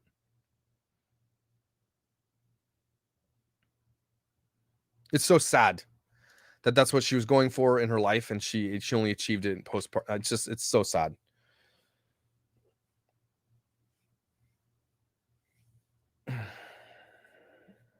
Tom says, look at the FBI agent walking with Brian's dad. It's not a coincidence he looks like Brian. They're recreating memories to play in emotions. Maybe. Tom's got his tinfoil hat on tonight.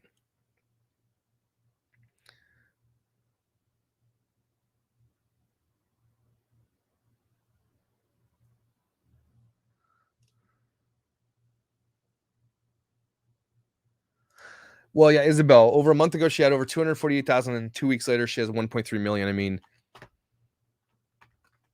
that account could technically make money that also could go towards her fund and helping other people find things. I hope that that's what's being used for.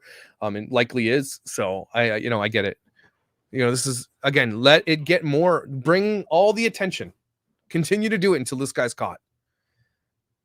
When this guy's caught, and I hope to God he's caught, this trial is going to be something else. I'm coming down to Florida to sit in this trial if we're allowed to. I want to look this guy in the eyes.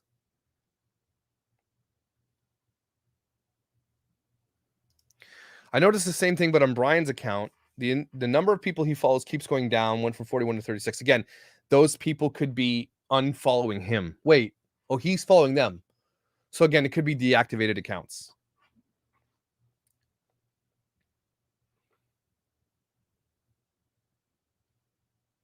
You have little faith in Florida's justice system. Do you have a reason to say that, Meyer? I mean, any justice system is garbage. Digital marketer. What did I say? Real estate agent? Sorry. Same thing.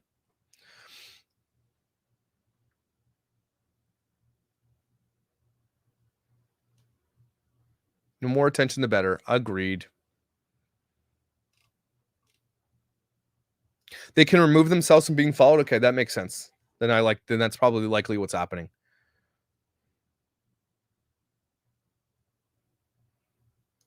Yeah, this is a good question. Does anybody know this? Would the trial be held in Utah or Wyoming, sorry, or would it be held in Florida?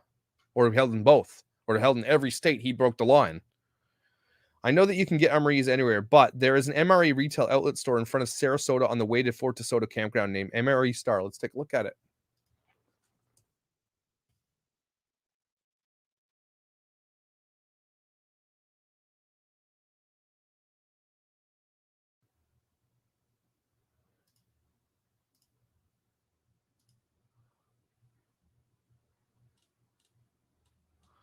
Fort DeSoto.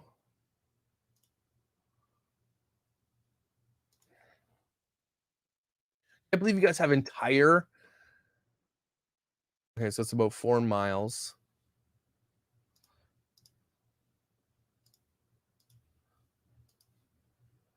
So there's Fort DeSoto and there's MRE Star down here, closer to where he lives, right? Am I right about that? Yeah, down Sarasota. So he's shopping here at getting some MRE meals.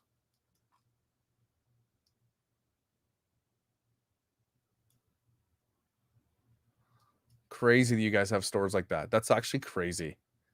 So yeah, easily could get that stuff he needs. Yeah, at least our milk is. I got to put this back in the fridge in a minute. I'm going to call my son here in a second. Tyson! Tyson!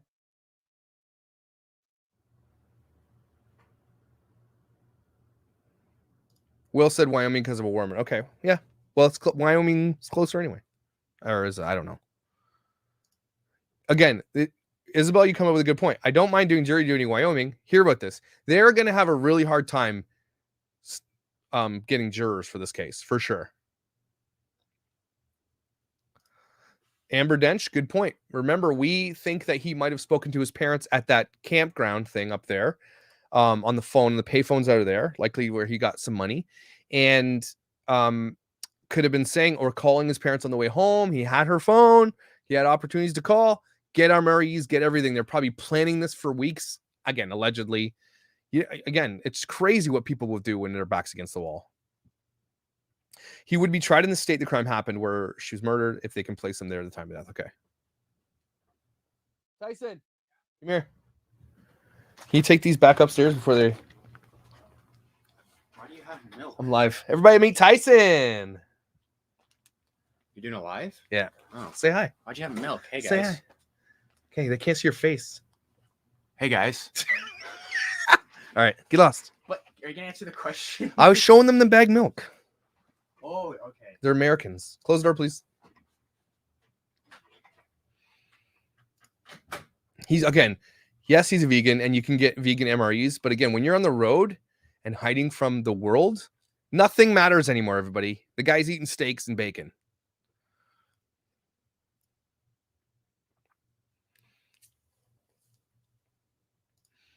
It's weird. Thanks, though. Caspar, I was showing them the bagged milk. They didn't believe me.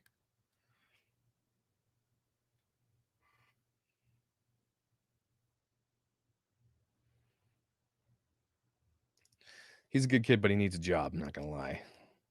Or go to school. He needs to make a choice.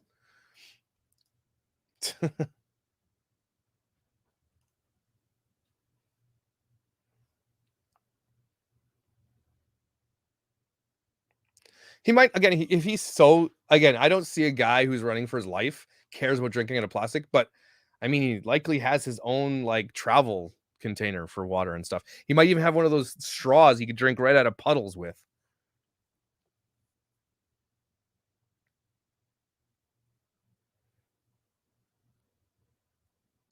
I don't know. Ask the Canadian government. It's easier to send to ship. I don't know. Yeah, I yelled at him pretty loud. I yelled really loud.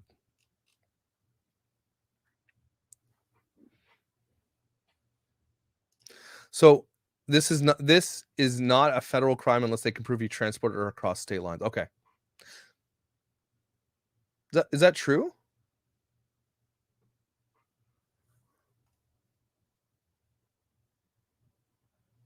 If you don't know, Life of Candace asks, I still don't understand the plastic thing. Where did he get this? So when they were pulled over on August 12th, the cop offered him water, and he's like, I don't drink out of plastic. And it's just been the thing we've seen. Like, he's probably a crunchy granola type weirdo, right? Just super. He's already completely crazy and awkward. So he also doesn't drink out of plastic bottles because of turtles and stuff. I'm about to make a GoFundMe to bring back plastic straws because I'm kind of over it. I'm not gonna lie. Paper straws are garbage. Exactly. As a vegan, I would eat whatever the F I had to survive. You would eat everything. Well, Jill S. Oh, I lost you. Sorry. I've never seen bag milk, and now you have.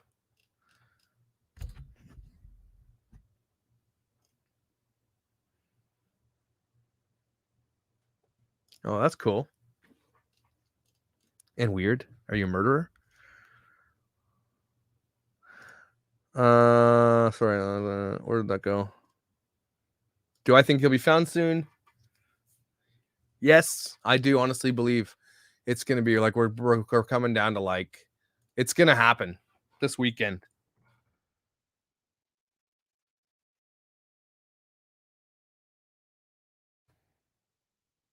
He's going to grow tired eventually. He's been likely hiding since September 13th, right? Or sorry, since September, at minimum September 13th. So he's got to be getting exhausted at this point. How many days has it been since he's been on the run, allegedly, right? September 13th, that's 1, 2, 3, 4, 5, 6, 7, 8, 9, 10, 11, 12, 13, 14, 15, 16, 17, 18, 19, 20, 21, 22, 23, 24. He's been on the road for 25 days. Eventually, he's going to get tired. So national parks hold federal jurisdiction, not state jurisdiction. However, he must have done it within the park. And we know that it happened in the park. We don't know what happened. The stop on the 12th, she wouldn't take Gatorade, but take a bottle of water. I don't think that she cares about plastic. I think it's him. She just didn't want to drink sugar and stuff. She only drinks water. Thank you, Sophia.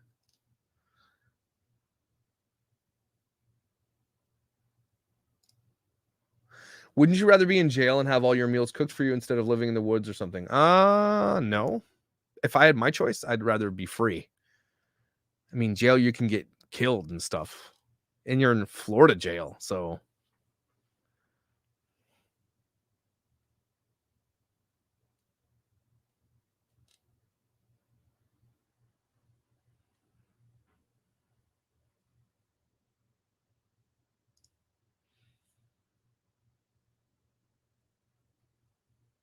You mean you hate paper straws, Sandy? Because yeah, especially if you have a cold drink, it's garbage. Yeah, this guy goes to jail. He's going to be eating off plastic for the rest of his life, and he deserves it. Cordy, I'm considering going to jail to get a break. Okay, well, good luck with that.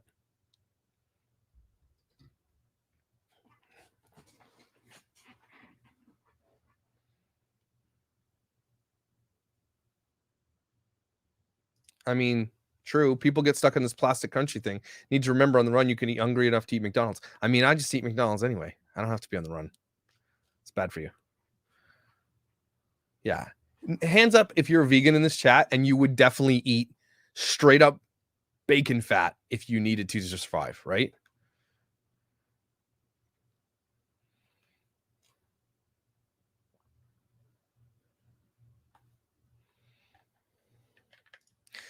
Federal prison in the US, you usually don't end up in the same state as you were convicted. They ship you off to another state. Oh, is that true?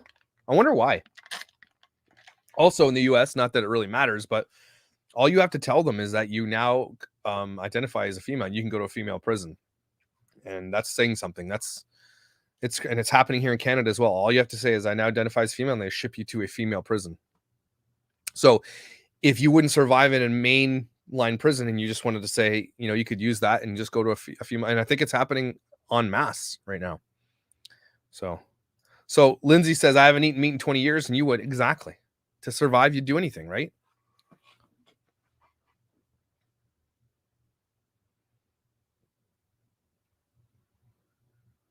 What's not entirely accurate?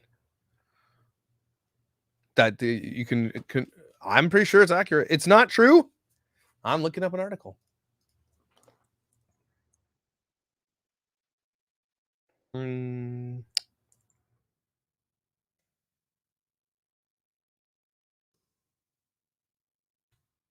Maybe I'm wrong. I could be wrong.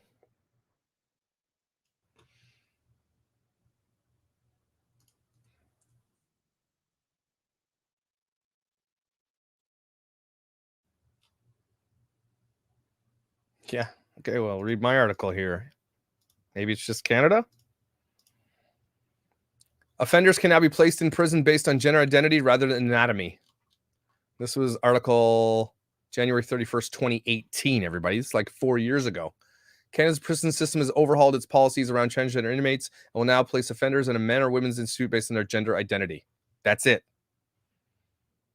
Kicked in December 2017. So maybe it's just up in Canada here.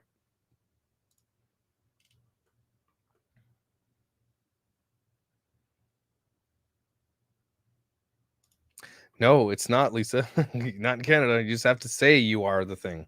That's why I said it, because I thought I heard that in an article. Yeah, let's talk about this Ford F-150. He has a Ford F-150 and lives in the truck and camps on the trail. Daniel, and this is what a lot of people are saying, and again, people are giving credence to that one guy who was 100% sure, or 99.99% sure was him. Where did he get this truck? Where do you get this truck? Do you buy it cash? Do you borrow it from a friend?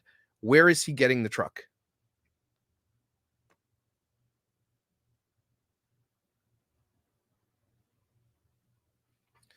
Because if it's plausible, okay. But again, we have to, you don't just get a truck out of thin air. That stuff can be tracked, especially if it's rented.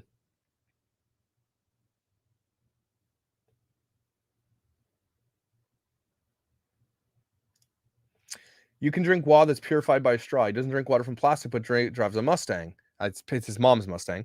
I watched a video where he was dissing people with Apple Watches. Really? Where's that video? There's a video of Brian dissing people with Apple Watches? And his fiance girlfriend wore an Apple Watch?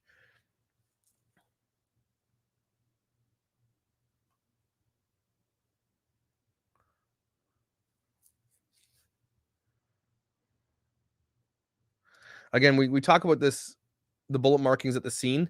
Guys, I can't be sure, but I'm almost dead sure. They don't use orange spray paint to mark where things happened. They use markers and they take photos. They don't spray paint things. That would tarnish the evidence, right? So you guys got to get around that. I don't think maybe I need to bring on a cop. I just don't see it.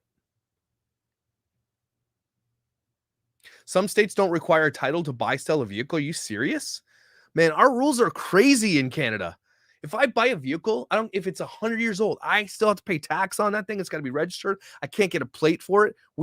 You can do that? Can you do that in Florida?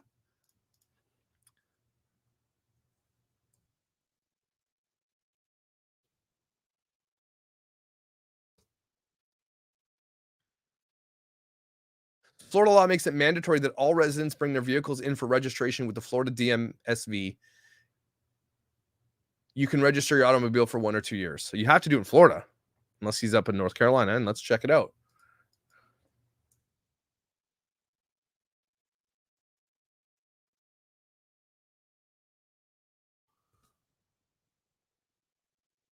I need to register my car in North Carolina. Residents who are new to North Carolina or non-residents who have recently acquired a vehicle must get the vehicle titled in North Carolina before registering it. That doesn't help. That doesn't answer my question. Amanda Perez, you don't know if it was law enforcement that made those marks. A lot of people think that those marks are just, that's how, which trees to remove, which wood to remove. I don't see them spray painting evidence. Oh yeah, in Ontario, you have to do the same thing. You have to have if you have a vehicle, you have to get that thing tested for like the pollution and everything.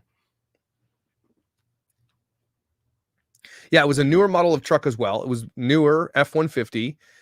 Where does he get this F-150? I need some plausible I need some plausible like things. Where is he getting this F-150?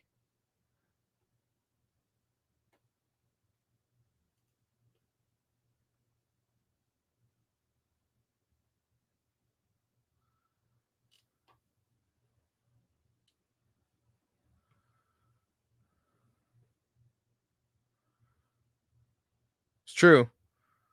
You can easily buy a vehicle and just not transfer it. I've gotten calls from impound saying my vehicle was there, but I had sold it. Oh, okay. Okay. Well, that, yeah, I mean, anything is plausible, right? You can, like, if you got enough cash, anybody will sell their shit, right? And just take off on it. And they can say it was stolen. But nobody has claimed an F-150 stolen, as far as we know, that could be connected to it, or they have, and we don't know if that's been connected yet. Maybe they know, the FBI or the police know, and they're just not telling anybody.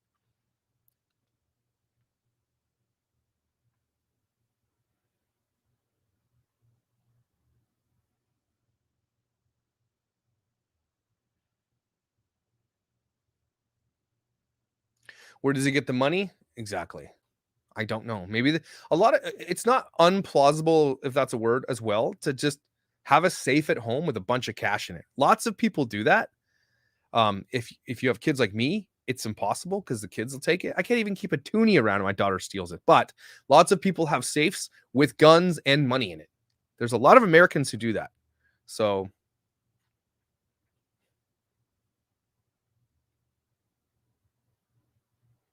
yeah, Don Arlene, right? If it's bullet holes, they would have taken it for evidence. They don't contaminate crime scene. They will not spray paint a bullet hole, everybody. It is not going to happen. They would not do it.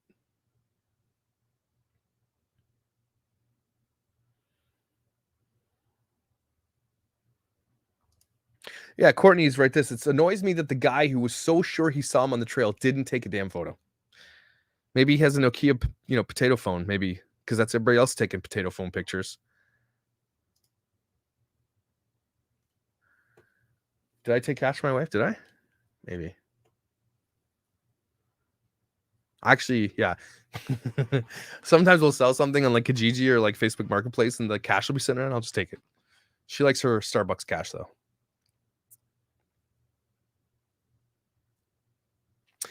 Tawny, it's plausible, but I mean, would they be tracking that license plate? But hear me out. If that was the case, the FBI would be like, what did you do with that truck? They'd have to prove the sale. Then they'd track to where that truck was. If that truck was out, there'd be an APB out on that F-150. Even if the plates were replaced, that would be an APB. They would tell the world because they want the world to know that that's the truck they're looking for. So I just don't think that's plausible.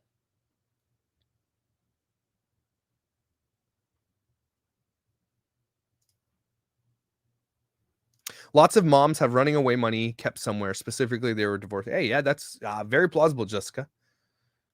With an ampersand over your E or whatever that is.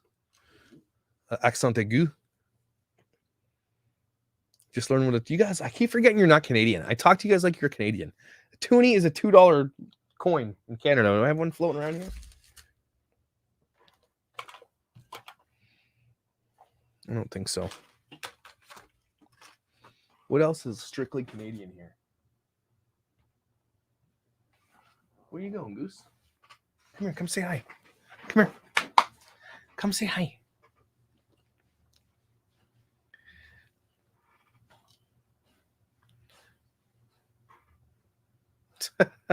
I'll send you a loony and a toonie.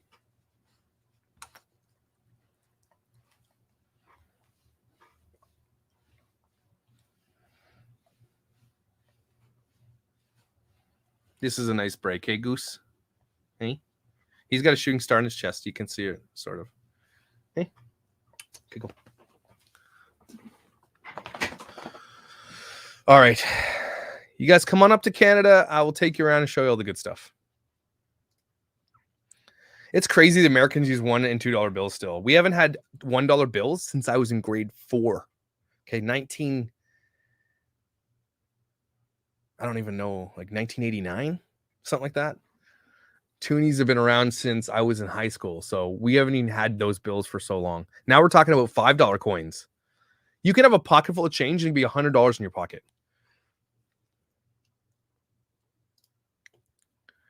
So in Texas, you can purchase and or sell a vehicle without title present, but you can't register without the title. That makes sense. And we have done away with the penny. We no longer have pennies. Whatever, Coco, you're old.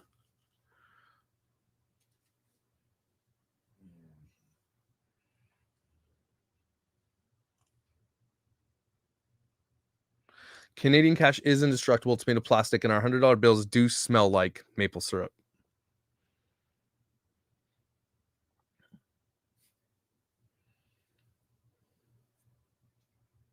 So if the parents, so Vicky Winter writes, they may know the parents withdrew money. That wouldn't come out now. No reason for us to know exactly. They're keeping track of that, but I don't know if they're allowed to have that information if the parents aren't, people of interest, or I don't think they can have access to that information. I don't think not without a warrant. I don't think.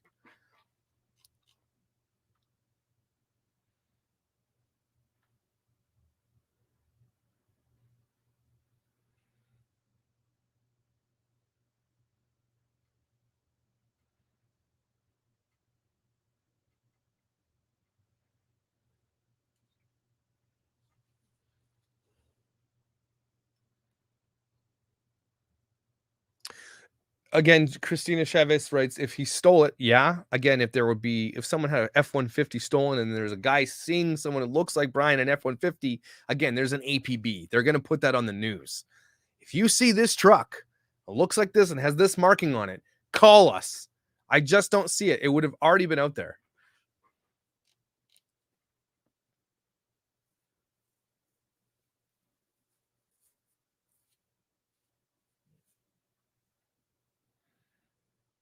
If you take a significant amount of money from the bank has to report that. I got a question a ton when I put a big down payment on a new vehicle. Like, how much are you talking? Because that doesn't happen here.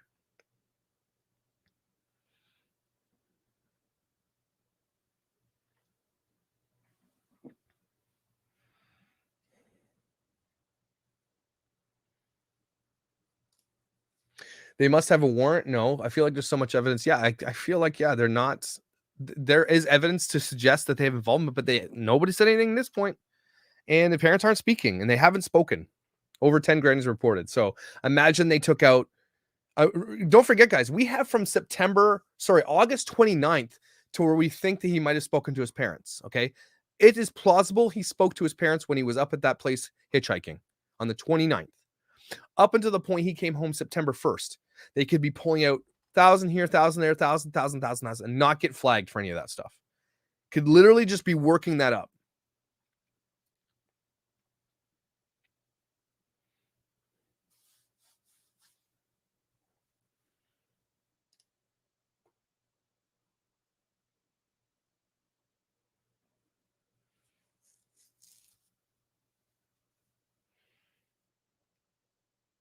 Exactly. 999,000 or less does not have to be reported. Per day, you could take out 999,000 and it won't be reported.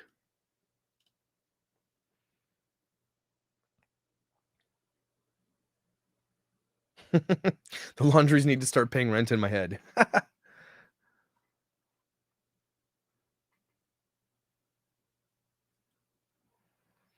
Emily writes, it doesn't make sense for his parents not to have helped. We all are with you on that one. Is the camper still in their driveway? Do we know that, guys?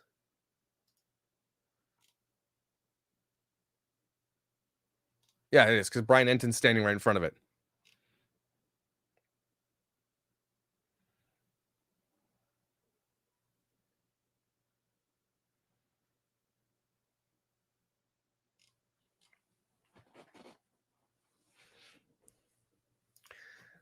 If there's enough probable cause to get a warrant for the parents' bank accounts, I don't know. Again, we're not going to know any of this stuff until if there is a case. Here's a question: if Brian does unalive himself, do his parents get to get away scot-free? Right? There's no trial for that. What happens?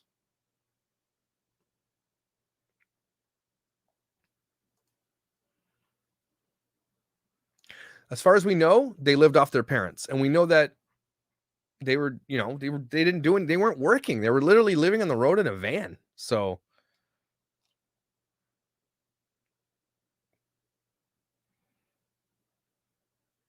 Civil suit, right? So if this does happen, Gabby's parents have the law to sue them for civilly, but then they still have to prove things, don't they?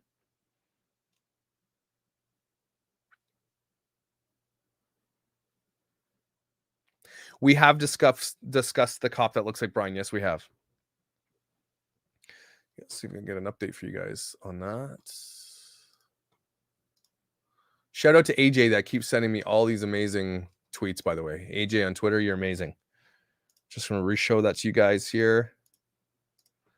So boom. This is his dad just chilling with this dude that looks like Brian in an FBI outfit. Gabby's parents confirmed. Yes, we did know this. Yeah. Gabby saved money from her job to go on this trip. Also, we know that her parents were giving her money here and there, buying food, hotels, that kind of thing.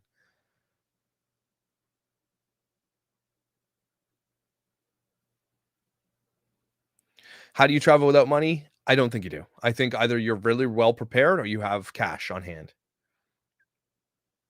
Or Bitcoin. I know you guys are going to laugh, but Bitcoin's untraceable. Untraceable. And you can pull Bitcoin out as cash from Bitcoin machines. Oh, you're 55 too? Cool.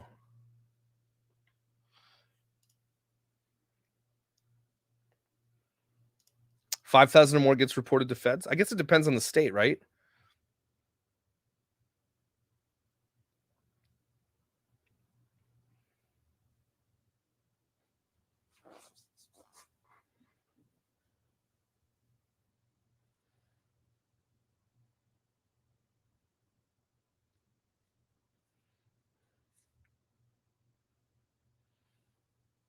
No, it's not Brian. It's an FBI agent walking with Chris Laundrie through the glades or whatever where they're looking for him, and he's just laughing it up with this dude. Tom put on his tinfoil hat and thinks that this is an FBI, and it could very well be. These people are smart. They're trying to like create a rapport. They're trying to get them all happy together. So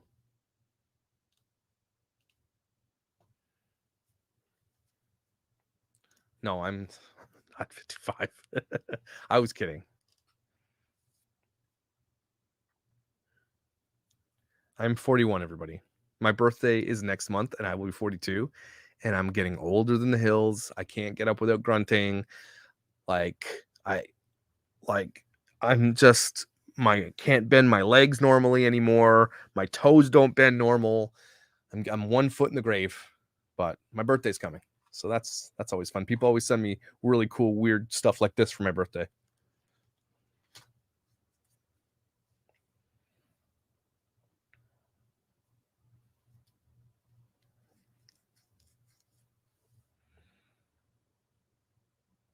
Well, happy birthday, Rebecca. Happy freaking birthday. I'm going to guess you're 28. I'm definitely a Sag, but I don't believe in that garbage. November 30th. So I'm a Sagittarius. Well, thanks. I am tired actually today. I was working my butt off today. So this is MLG Eggplant brings this up. This has been brought up multiple times. Do you think Brian flew back to Florida to get the second set of keys after he lost his? Keys are on back order due to chip shortage. Possibly. But would it not be just cheaper to FedEx that shit overnight to where they were? Or is it because you think there would be a record of that package being sent or something?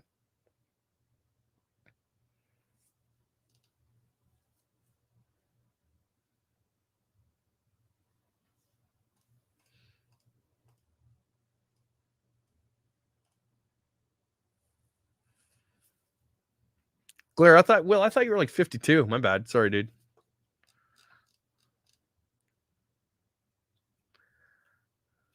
It's an expensive trip for some keys, but plausible because it's untraceable for the reason he went back, right?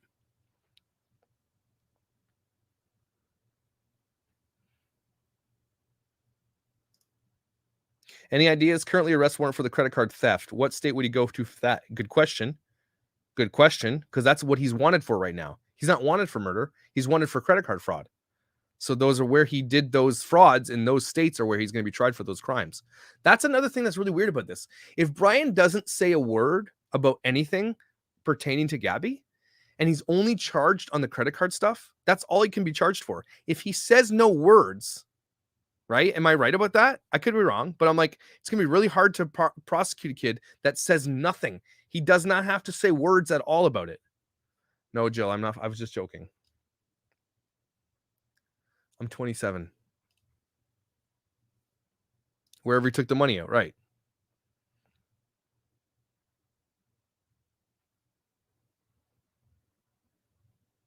Question: why does it matter why Brian went back when Gabby was still alive? I don't think it really matters. I mean, it matters to maybe motive. Like there could be multiple reasons he was going back. Like maybe he was planning something. I don't know.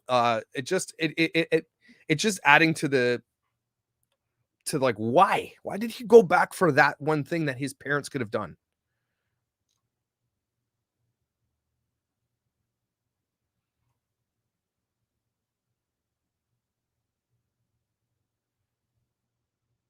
If they have enough evidence he did it, he doesn't have to say a word. Okay.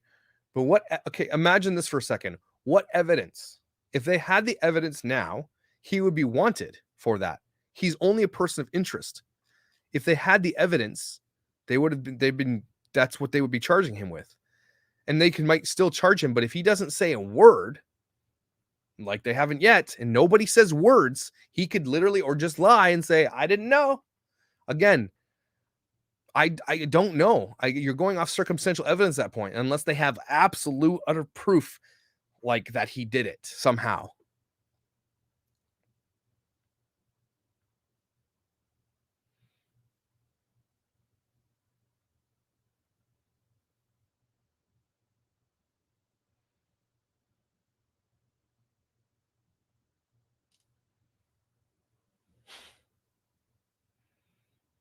It matters because it's weird. Exactly. Like the sticker thing in the back of the van. It doesn't really matter. It matters because it's weird.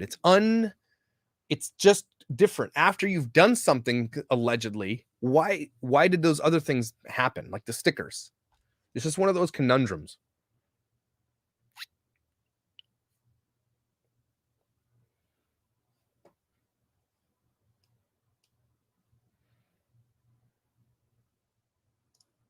One problem they have is charging him that the estimated time of death they might place him elsewhere.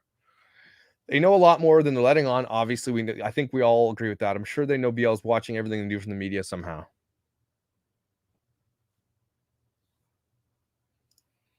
I don't know if it matters, but do you think he was using her cards to make it look like she was still alive? Possibly. I think, again, this is my thing. I honestly believe that Brian calls his parents on August 29th from Coulter Bay Village, or whatever you call that parking lot. Okay? And the advice given to him is say nothing to nobody at all. They obviously don't expect this case to go viral like it did. Nobody could have foresaw the virality of this case, okay? If this case does not go viral like it did go viral, likely she would have never been found.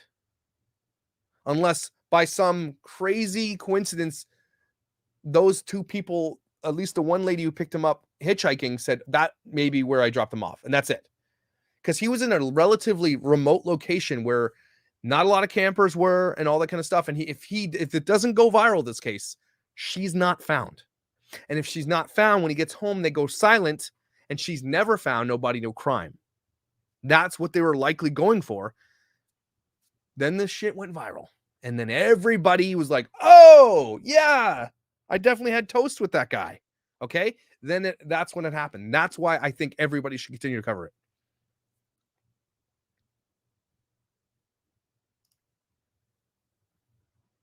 Possibly confuse the timeline.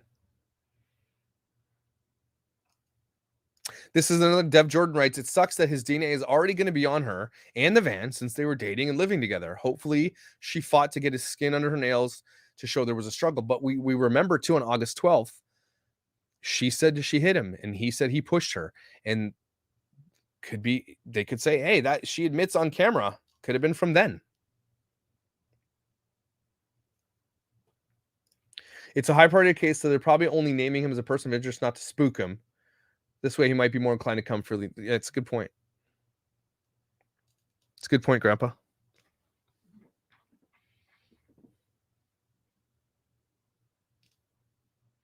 Recap, we're just going over some debunking things where we went over this photo here that you can see of him hanging out with an FBI agent today on the trails.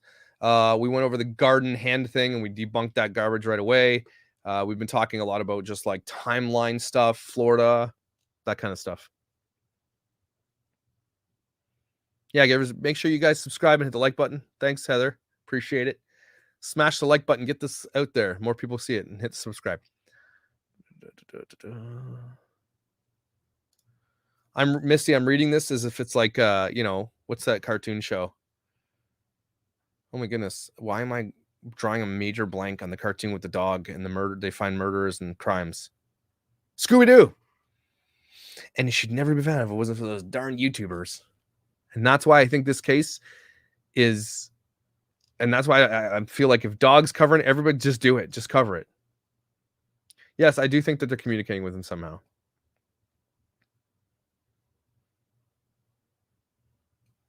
Yeah. In your opinion, Gina writes this, he was watching the media reports, and when her body was found so fast, unlike what he thought, he freaked out and was like, I'm gone. Again, what's the date? Somebody throw out the date that she was found for me. What was it again?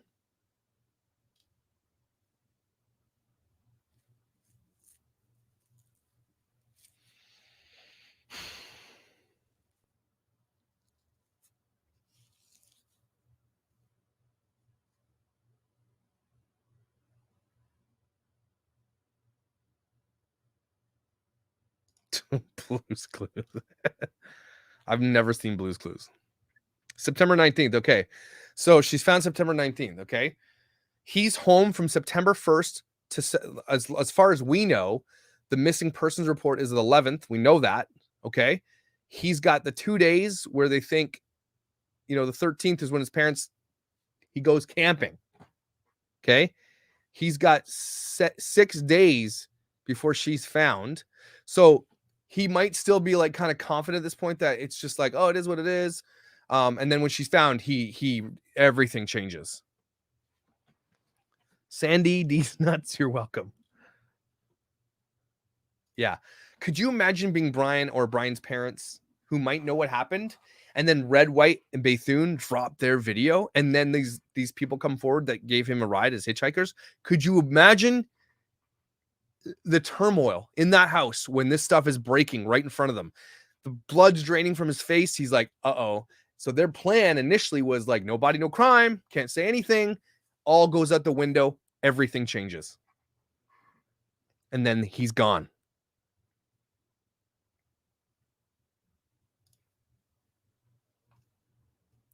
So Lady Deanne writes, there's no way he's in contact with his parents. FBI would find out. Really? Have you ever heard of WhatsApp? Maybe that outage the other day was for a reason. WhatsApp is encrypted. You cannot, FBI, nobody can encrypt a WhatsApp. If you have WhatsApp, as far as I know, they can't find you and they can't read those messages or anything. Am I correct? Does anybody know any more about WhatsApp and its encryption? It's literally why people use WhatsApp.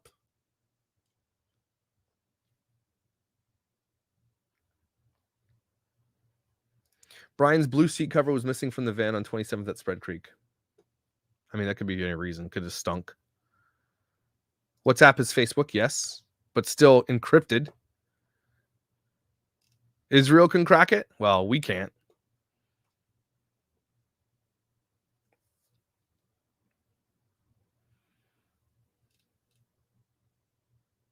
WhatsApp can be cracked for real? Dang, man. I didn't think that's possible.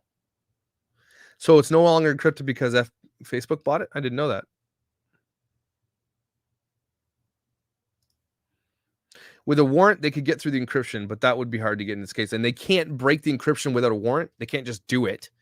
And if they did, they couldn't use the evidence from it to try them. So good luck. I mean, there are other apps that are encrypted too. So I'm not saying that they're that smart, but there is ways to communicate, everybody. There are ways. Leah. You look like a student to me. Probably psychology.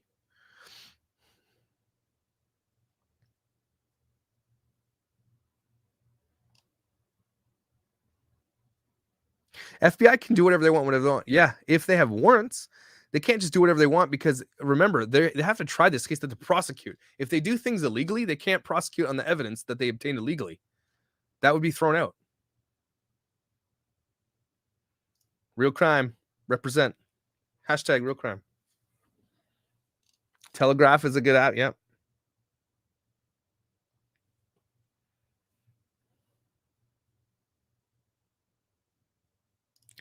What am I missing about American law? Jennifer, please grace me with your American law, unless you're a lawyer, expertise. So are you telling me that if the FBI collected information illegally without warrants, that they could use that in court? Or is that lawyer, the first thing they do is throw that out because they obtained it illegally? Sorry. I'm probably not wrong about that.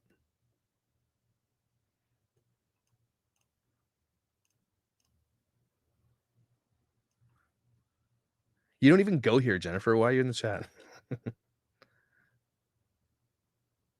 Again, with warrants, of course. If they have warrants, then that's obtained legally, is what I'm saying.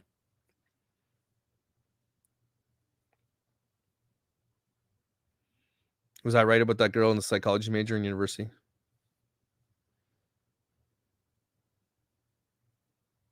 Hey, good point. They can lift Chris's fingerprints off the golf cart he rode at the reserve. True.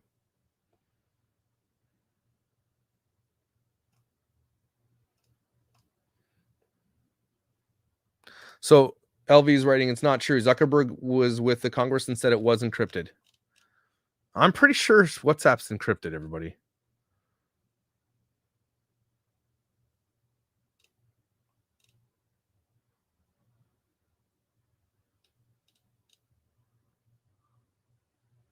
They could get a warrant if they think it'll help from Brian, if it doesn't have to involve. Okay. Yeah, that's true. That's true.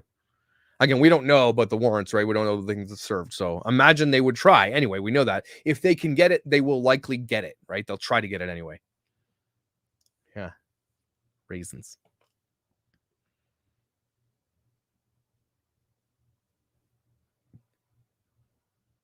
No. You can watch if you don't agree. Absolutely. It's absolutely discussion. But you just come in with a question. Correct me if I'm wrong about this law that you say that you know so much about. I'm happy to hear it. Don't just be like, you should stick to family law. It matters. So that's why people are coming at you. But no, please correct me if I'm wrong. I'm happy to be corrected. If he got home before things went viral, he could have said she returned with him. Cash withdrawal is proof, then disappeared, but her parents were so persistent. That's right. That's right. If I'm getting a real crime, I might talk about Love Mez's dad. Not going to lie. Second degree, something or other. Crazy. Go to bed, old lady. Get lost. Hit the like button. Subscribe for Coco. She's so old. She's almost like, you remember at the end of, what's the one with Mandy Moore, the Disney character, the Pixar one, where she, like, at the end, the mom is so old she turns to dust as she falls? That's Coco.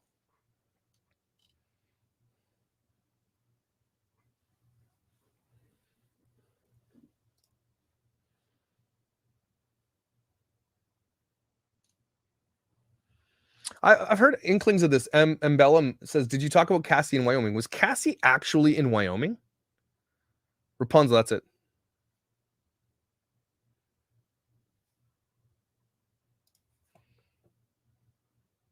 Business degree. Well, there you go. And you adopted. Congratulations. Takes a special person to adopt. More people should.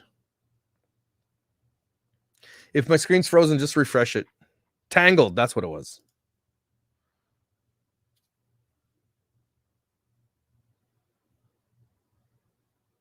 Cassie in Wyoming has been debunked. Okay. So I just heard a couple of things from that.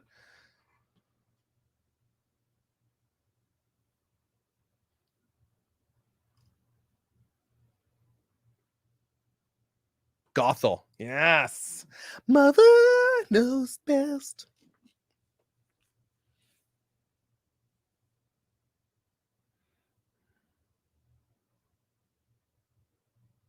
FBI will definitely help with a federal warrant, especially right now. I agree. I honestly believe that if they'll do what they absolutely can within the law, I don't think they're going to break the law to do it.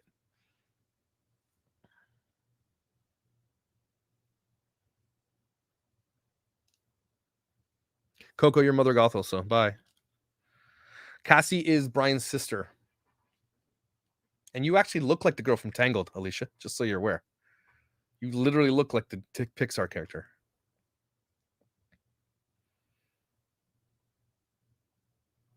Okay, I'm going to check my Instagram.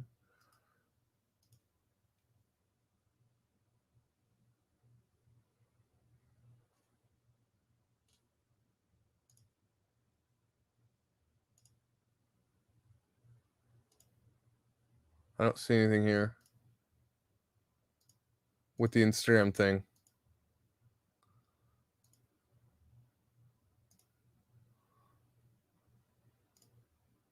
I don't see it. Sorry, guys.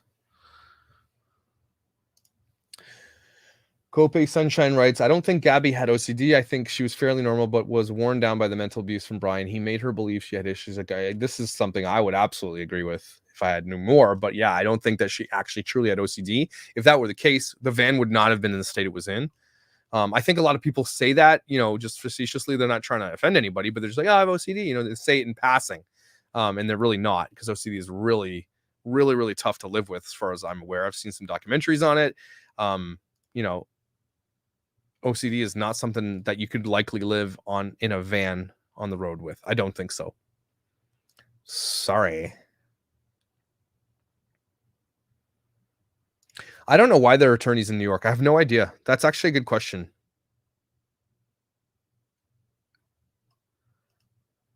Real crime it up. Excuse me.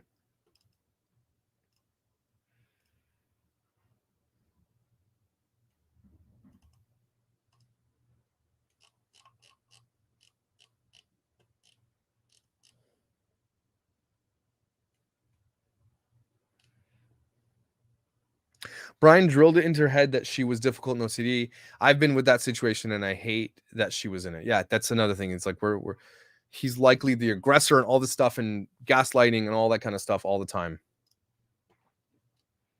They have a house in New York? Okay.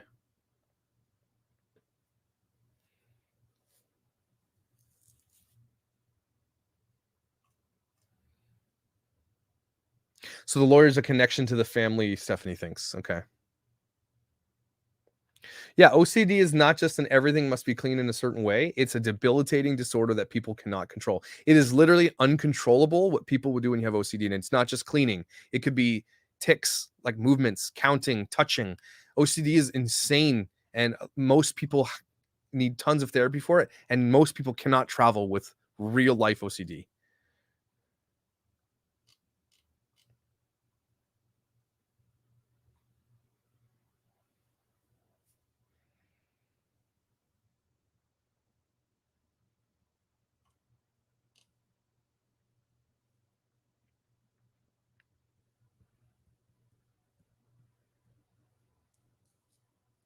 We talked about this earlier, Bailey. Did Brian have any friends? Literally have not heard a single good thing about him from people that knew him. And we haven't heard a ton about his story. And I'm pretty sure you sing on a worship team. So.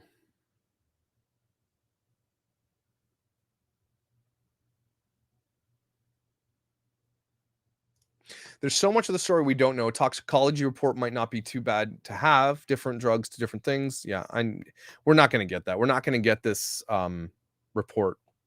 I don't think we're ever going to see it, to be honest with you.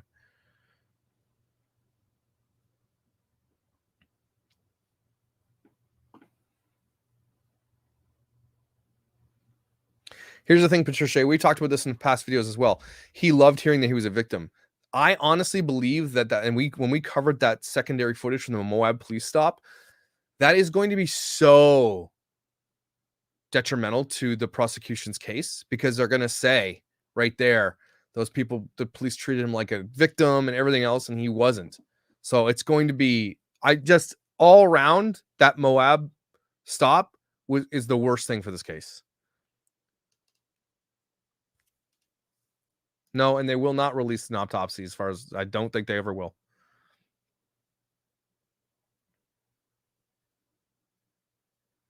Hey, Jamie, not a ton of major updates, just kind of debunking some things and going over some stuff.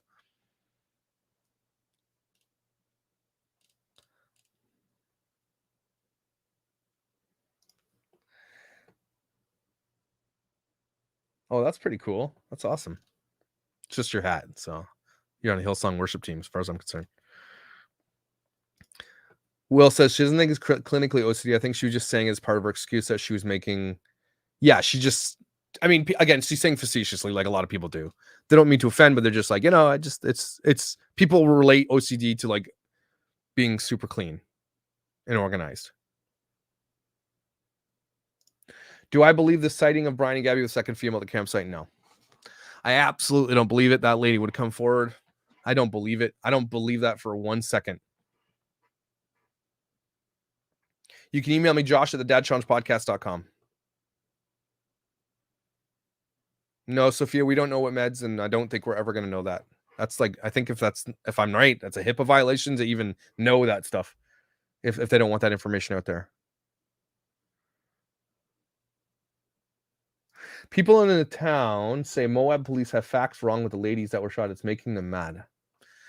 Again, that's such a crazy coincidence. We did go over the prisoner that escaped and was caught about 2 hours southwest of Moab. So there was that coincidence too. And it was around the time. Oops. Do you think the police or FBI have offered the parents some kind of plea? Not yet.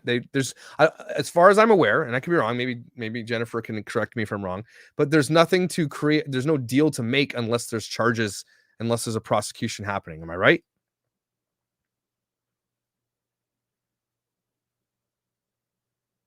I have not looked up the parent. I try to stay away from that kind of stuff. To be honest with you, going down those dark paths can get pretty crazy.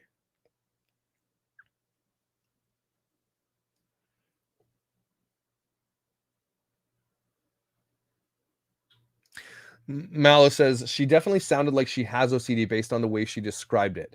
The faux OCDers wouldn't know that. Okay.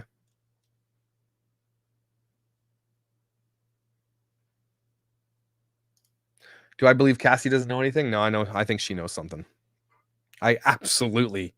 Cassie knows something. Again, just think about this for a second. Let's just look at it from Occam's razor point of view. Or whatever, just the simplest explanation. If she loved Gabby like she said she did, and her kids did too, are you really going to go roast marshmallows and make s'mores? Unless Brian's like, okay, again, are you not going to ask the questions, first of all? Second of all, the other way you could do this is if he already did come home on the 17th, he might have just said, oh, I just came home now. As far as we know, Cassie doesn't know that the van is at the house at this point. So it could have just been, oh, I just came home again. So there are some plausible deniability issues there. But at the same time, at this point, why would she say, you just came home a couple of days ago? Why are you home again now? Not a week later. So there's got to be questions asked. Cassie knows something. That's, in my opinion. And again, I could be wrong, and it's conjecture, and it's alleged. She's got to know something.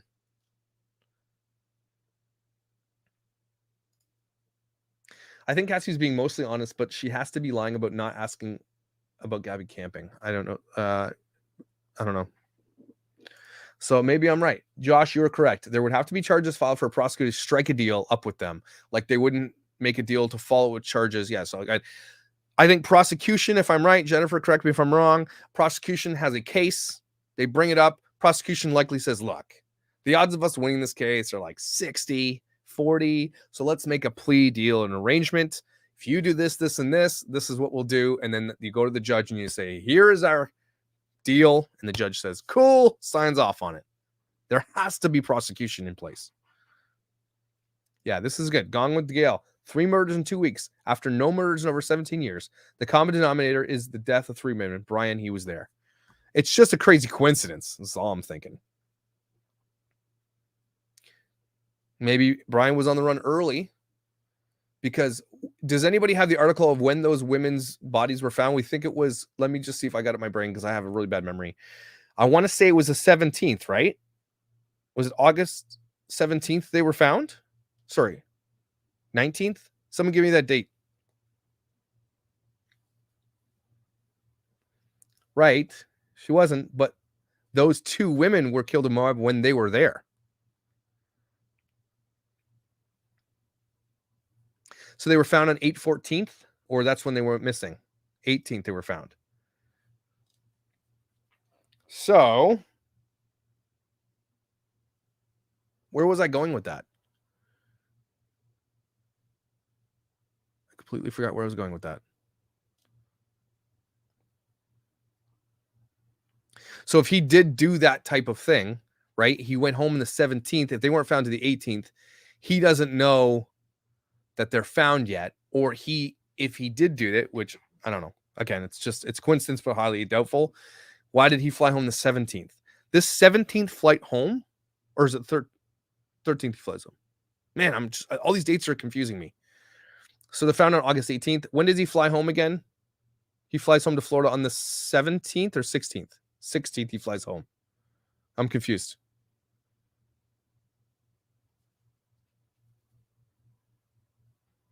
Yeah, it's a crazy coincidence. He flies home 17th and 23rd. They're found on the 18th. Again, it's just think about this for a second. All this craziness going around Moab.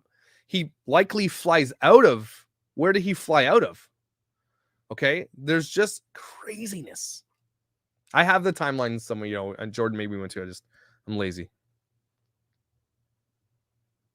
Okay.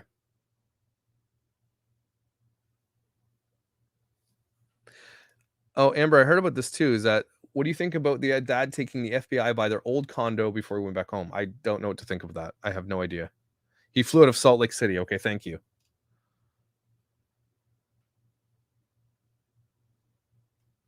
Here's the thing, Susan. The time frames do line up. He was there the right days. The 12th is when they were separated, okay, in Moab. They were separated in Moab on the 12th. He gets to go stay at a hotel, and she has to camp out in the van. We don't even know what happens basically between then until the next time we hear from them. It is super plausible considering apparently they were like less than 8 minutes away from where he was staying. I know it's a coincidence. It is a coincidence, but I don't know why everybody's just like cops and everybody's like, nah, it's not. How do they know when there's not another person of interest in that case? Why are they so quick to throw that out and not just keep it as part of the scenario just in case?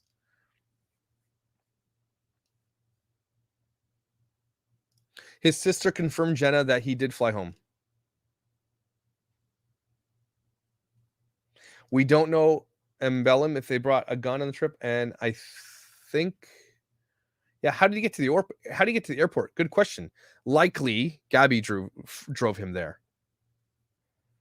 How did he get money to fly back and forth? Likely his parents. Breaking news. Police say that Brian was surveillanced by police before he disappeared. We knew that. They said they were, well, we didn't know that. Are you saying that CNN is confirming that right now?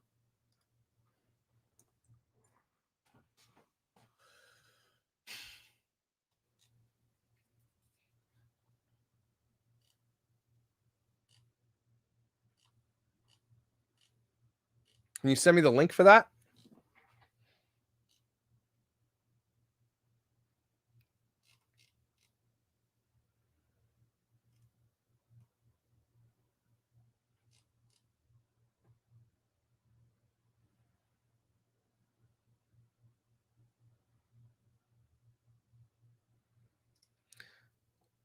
We don't, there's no proof that he flew. We just have corroboration from Cassie, his sister, who said she saw him, that he did fly home.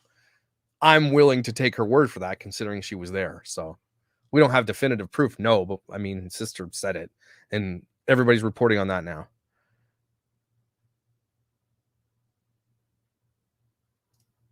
Good question. Folk Blues writes, why would the parents fly him out and back for $600? Storage fees are usually around $100 a month. It would have been cheaper for them to just do it themselves or just wait. You're right.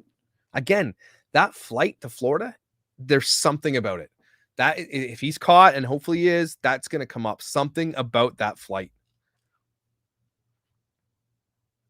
I'm pretty sure there was no murders in the state since 2000.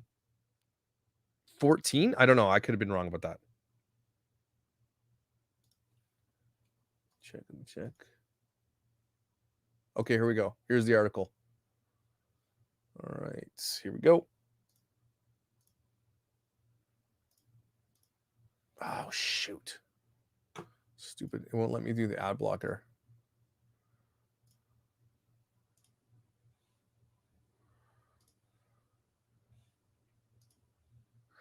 Brian Laundrie was under surveillance before he disappeared, police say.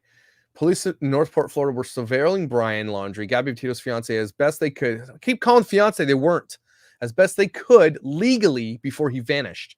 Police spokesperson Josh Taylor told CNN's Randy Kay on Thursday. Laundrie had returned alone to his family's Northport home September 1st following a trip the two were taking across America West. Petito's parents, yeah, we know the whole story. They always give you like this tiny tidbit and then they tell you their story again. CNN also learned the authorities never spoke with Laundrie before he went missing, even though they had eyes on him. When police went to the Northport home September 11th, he was not seen and there was no opportunity to speak with him. On September 19th, Petito's remains were recovered in Wyoming. September 19th, everybody.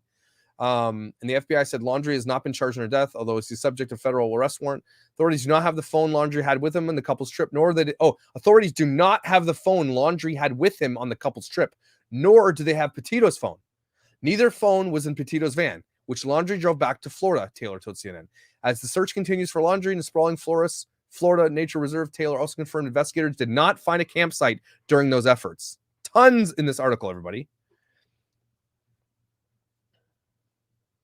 I don't think so. There's no way. China Blue, I just can't see it. I just can't see it. If law enforcement said they had eyes on Brian before he went missing, then they're lying and trying to save face. They said they knew where he was. Likely they were surveilling him, okay? And I mean, and then he just, again, if the neighbors are right and they said they have footage of him piecing out between the backyard, then they might have been surveilling the front yard. He might have taken off out of the backyard and gone. And that's what I said. I said that earlier. So if that's the case, someone owes me a jar of Kraft peanut butter with a green lid. Smooth and creamy. But this is light. Don't get the light stuff. Well, it's been 2 hours and 22 minutes, Caitlin. We missed everything. The lies about the phones, right? We just heard that they don't have the phone. They don't have Gabby's phone. They don't have his phone. They don't have those bits of things that we thought they did have. He's on the run. He's not missing. Good point.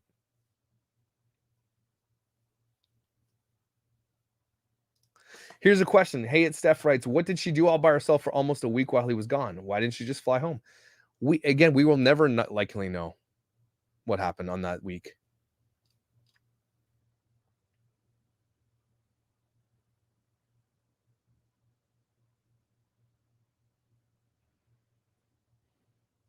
The media, sorry. I lost that. The media was there and they said there was no surveillance. No, okay.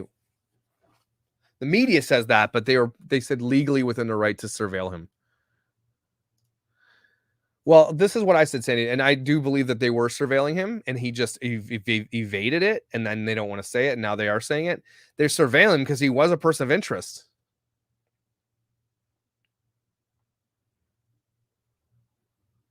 Yes, the lawyer confirmed he flew home and confirmed the dates. So that is confirmed. That does not need any more debunking. Irish Eyes writes, thanks for all the coverage. Hope you continue to cover real crime. Team Real Crime. ASAP. Hashtag Real Crime. Okay, let me check. Here it is. Let's hope it's not hidden behind a paywall.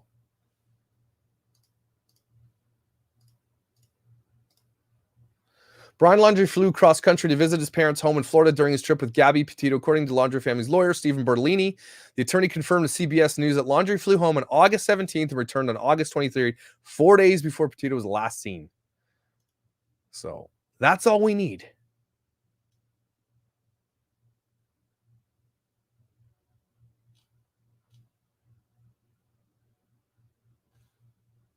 So let's not talk about that anymore. It's confirmed.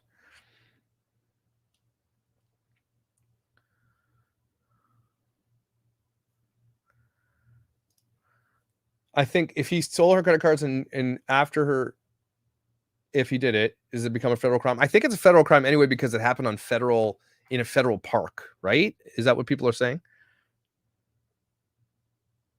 He is legally a person of interest now. I don't know if person of interest is a legal term though.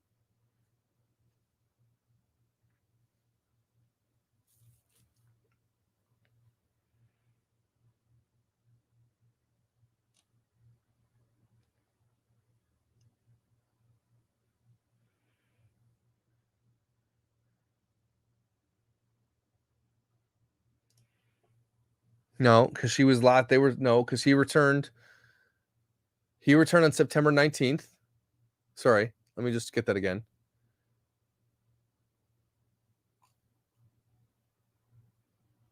He returned on August 23rd. They were seen on the 25th together. So, and then he was seen on the 26th. It's crazy how much we know about those last few days. Insane. So he returned on the 23rd. They're seen checking into a motel in, I forget the name of it, on the 25th. That's the last known sighting of her. Then he's seen in the 26th at that bar up in Yellowstone. Yellowstone. And then that's it. That's like nothing after the 25th is she seen. She talked to her mom on the 25th. And then they were at the restaurant.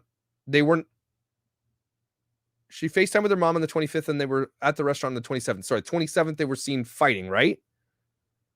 They got kicked out of the restaurant on the 27th. That's right. Their last known sighting was them fighting at the restaurant, getting kicked out of the restaurant. Which was like some kind of weird name, right? It's like the Piglet and Chicklets or something. That's weird that there are people that message people in prison. Someone said while Brian was back in Florida, Gabby would have had to hear about the two girls being murdered around the same time we were there. Right. So he leaves on the 17th. They find them on the 18th, 19th. She's around when that's happening there.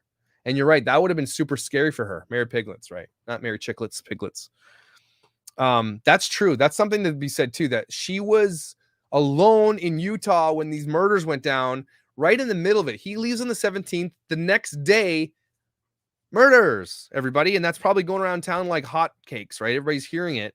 And she's living there in this alone. So maybe that's why she was staying in a hotel. Maybe she wasn't actually going to stay in a hotel until she found out that these people were murdered. And she's like, okay, I'm going to a hotel. I'm not living in my van. Be interesting to see if she talked to her father about that or her parents at all.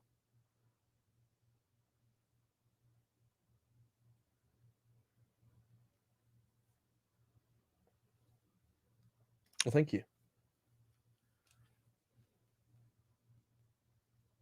She uploaded a van, on August 19th. And maybe that's another reason she was staying in a hotel. She wanted to edit the video and she needed an upload, and hotels likely have free Wi-Fi.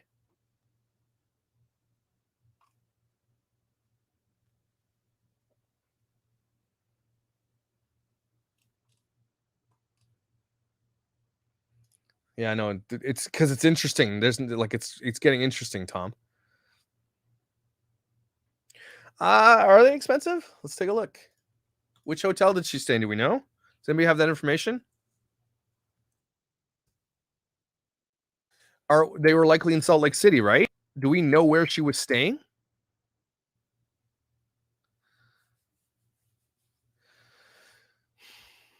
Flew home 16th or flew home 17th to the 23rd. No. I don't want to know where they ate. I want to know what hotel she stayed in while Brian was in Florida.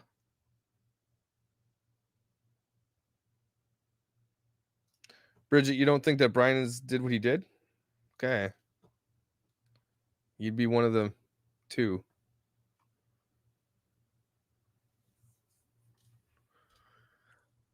Are you saying Fairfield Inn is where she stayed while he was in Florida? Do we have that confirmed? Or was the Fairfield Inn the one that they last saw her in the 25th? Just want to make sure.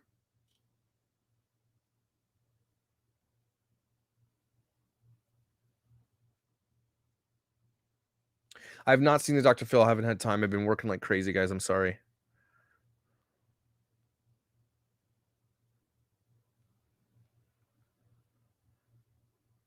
Okay. So we know for a fact she stayed at the Fairfield Inn near the airport in Salt Lake City.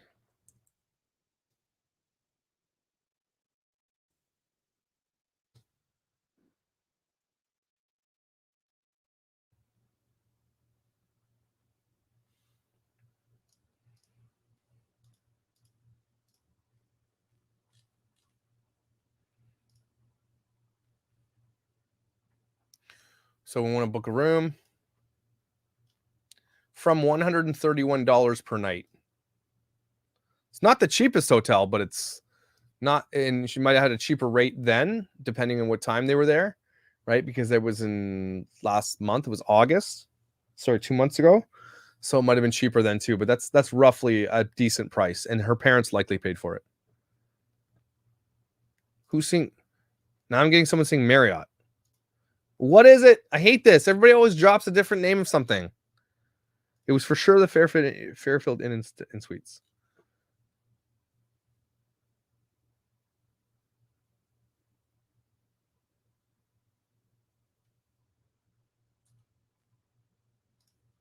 Right. Laura, this is a good point too. She's staying in a hotel likely because she needs Wi-Fi to upload the video and all that kind of stuff. Get some air conditioning, chill, relax, because he's going back. And also she might have said, hey, look, there's just these murders in town and I don't feel safe. But they're in Salt Lake City at this point. They're not in Moab at that point, right? No longer, because she probably drove him to the airport and is staying at this hotel here. So I don't think that connects. And if she might not even know if she's in Salt Lake City, how far is Salt Lake City from Moab?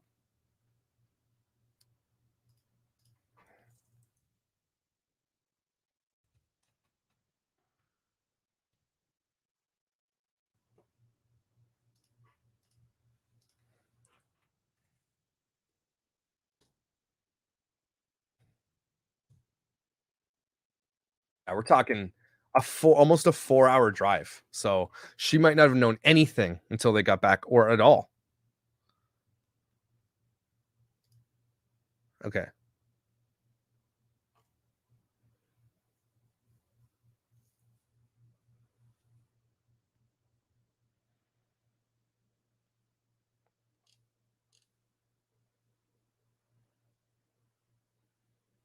Right? Again, this keeps coming up. So weird that he flew back for a week to empty out a small storage, and they say it's to save money, but his parents could have done it instead of paying likely $1,000 for a flight there and back. This doesn't make any sense.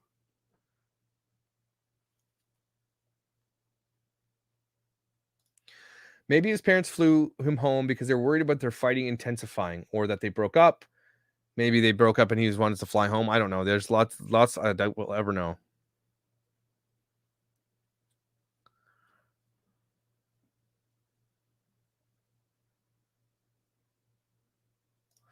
I hope there's, honestly, Sarah, we're all kind of super invested in this. Obviously, we want there to be trial. We want him to be caught. We want there to be justice. I want to know I want to know the stickers. I want to know why he flew back home. I want to know the real reason all this went down. Alibi, possibly, but it doesn't give him the alibi. He flies home days after that it went down, that they've corroborated when they were killed. True. Murder in Moab would have been all over the news in Utah. You're correct. That is true. And maybe, yeah, and she probably had to stick around to the airport because he's going to fly back to the airport. Why would she go back to Moab? Exactly. So Stephanie Mickle says, okay, wait, what if he killed those women in Moab and Gabby knew? So we went home and they said, if she knows, you'll never get away with this. She was too traumatized by what she knew. I don't know. I doubt it. I doubt she knew if he did it. But it's so crazy if you think about this. If they were separated for the night, how do we know they weren't separated for more than one night? And if it happened on the night of the 13th, that people are suggesting it did, that is so crazy close to the time and how far away he was from them. Crazy. Imagine you're camping. And we know that Brian has a weird walk too. Okay. He's a creepy looking dude. Okay. He looks basically homeless like everybody else camping out there. These women are saying there's a weird guy chilling around our camp. If we're gone, if we were murdered. And I'm just saying, if you put yourself in their position, if you saw Brian, knowing what we know now and seeing what we see about who Brian is, Do you think he's a creepy dude just sitting by himself, chilling by your campsite? I would say yeah.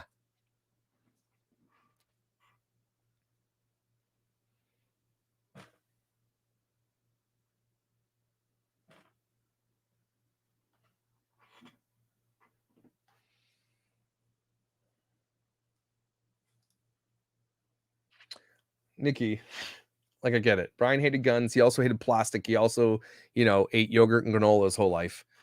Things change. Things change. Literally, he had a gun on his wall in his bedroom. We have the photo of that. Why the backhoe? They took the backhoe out when his dad finally came to search. It's a wildfire reserve. Wouldn't be digging up for no reason. They brought a backhoe? I didn't know that.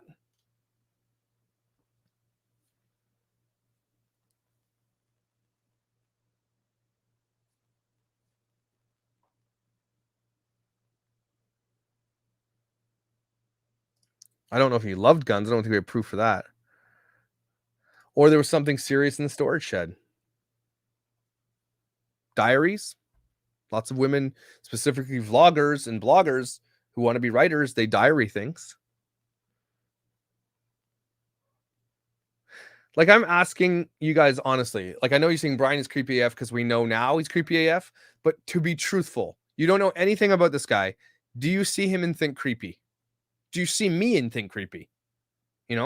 Is any guy going to be creepy when you're camping out in the woods? Let's leave him alone. Come here, Rooney.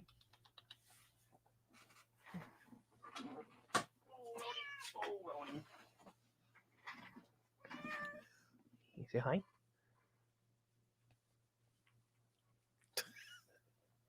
Gus, leave him alone. All right.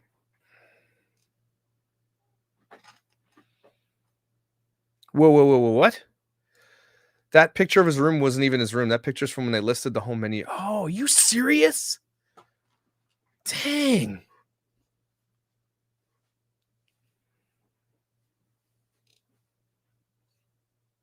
That sucks. Again, doesn't even give us any more insight into what his room looked like or anything.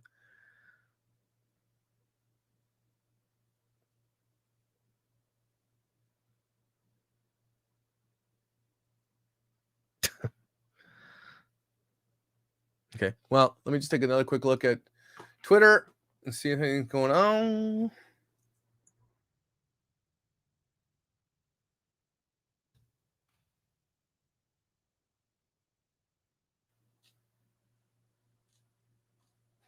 Some guy tweets, nah, cuz we really found the Zodiac killer before Brian Laundrie.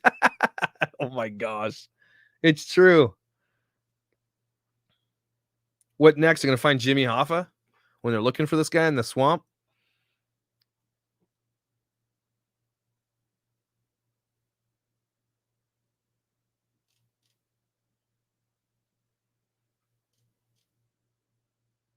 Think about this, though, too, because we talked about that prisoner, right? If we go back to this picture of this prisoner guy, that girl said that guy looks super creepy.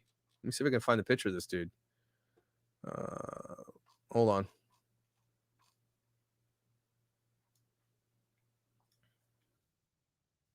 I don't see. Oh, hold on.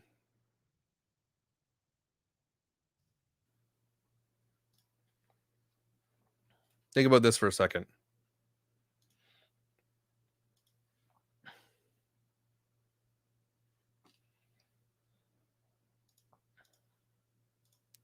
Those women who were killed said, this guy looks creepy. If you think this guy was camping next to you, you'd probably think, okay, be scared. The guy's wearing cargo pants. He looks like he's disheveled. This is more likely. I mean, because it's also a coincidence that this ex-con or this con who escaped from prison, who was very close to them, also had a campsite and everything else. So that is starting to hot up a little bit. And I don't think anybody's connecting him to that yet. Yeah, I'm not going to watch Dr. Strange. I'll get striked right away.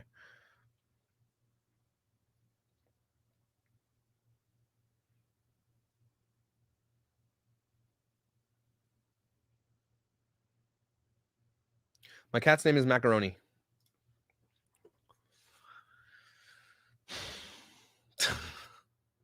Sam's sleeping and Gus is there. We only have 2 cats. So it's Roni and Sam. Sam's already in bed. He's old.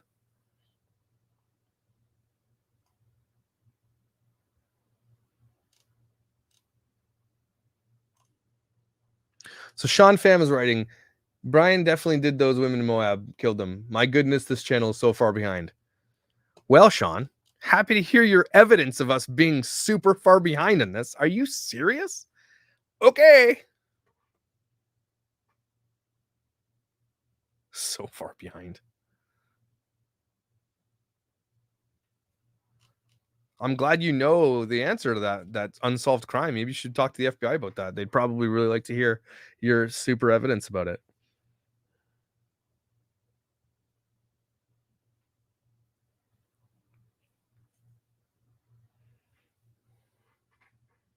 Yeah. Proof, please. So this keeps coming up to Christmas snow, right? Cassie said she went and saw them a couple times. Like, is this for real? Sean, man, if you know this case too, you should probably head out and go catch him. If he probably already knows where he is too, so you should just get on that.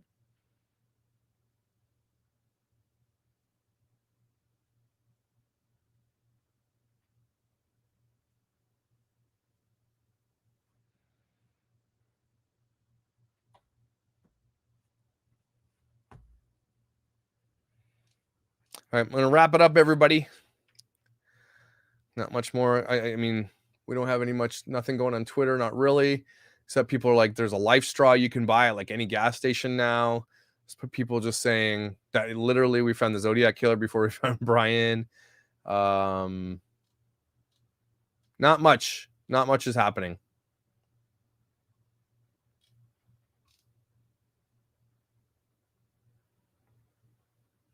So Sean says, I've already talked to the FBI, Moab PD, the Schultz family, and the Moab police.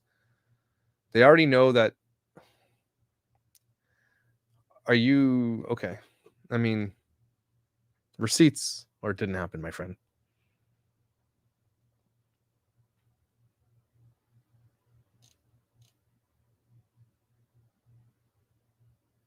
Anyway, guys, thanks for joining me tonight. It's been a little bit of a longer one, but this got interesting. There's a lot of really great conversation tonight, and I gotta get to work tomorrow. And yeah, I really appreciate you guys being in this chat and being here with me. It's always a pleasure, and it's always I learn something new, or we discover something together. Really interesting things that are going on. So thanks for being here on the Real Crime Channel, and I will likely see you tomorrow. Let's hope this D-bag gets caught ASAP. Right? Okay. I'll see you guys. Thank you.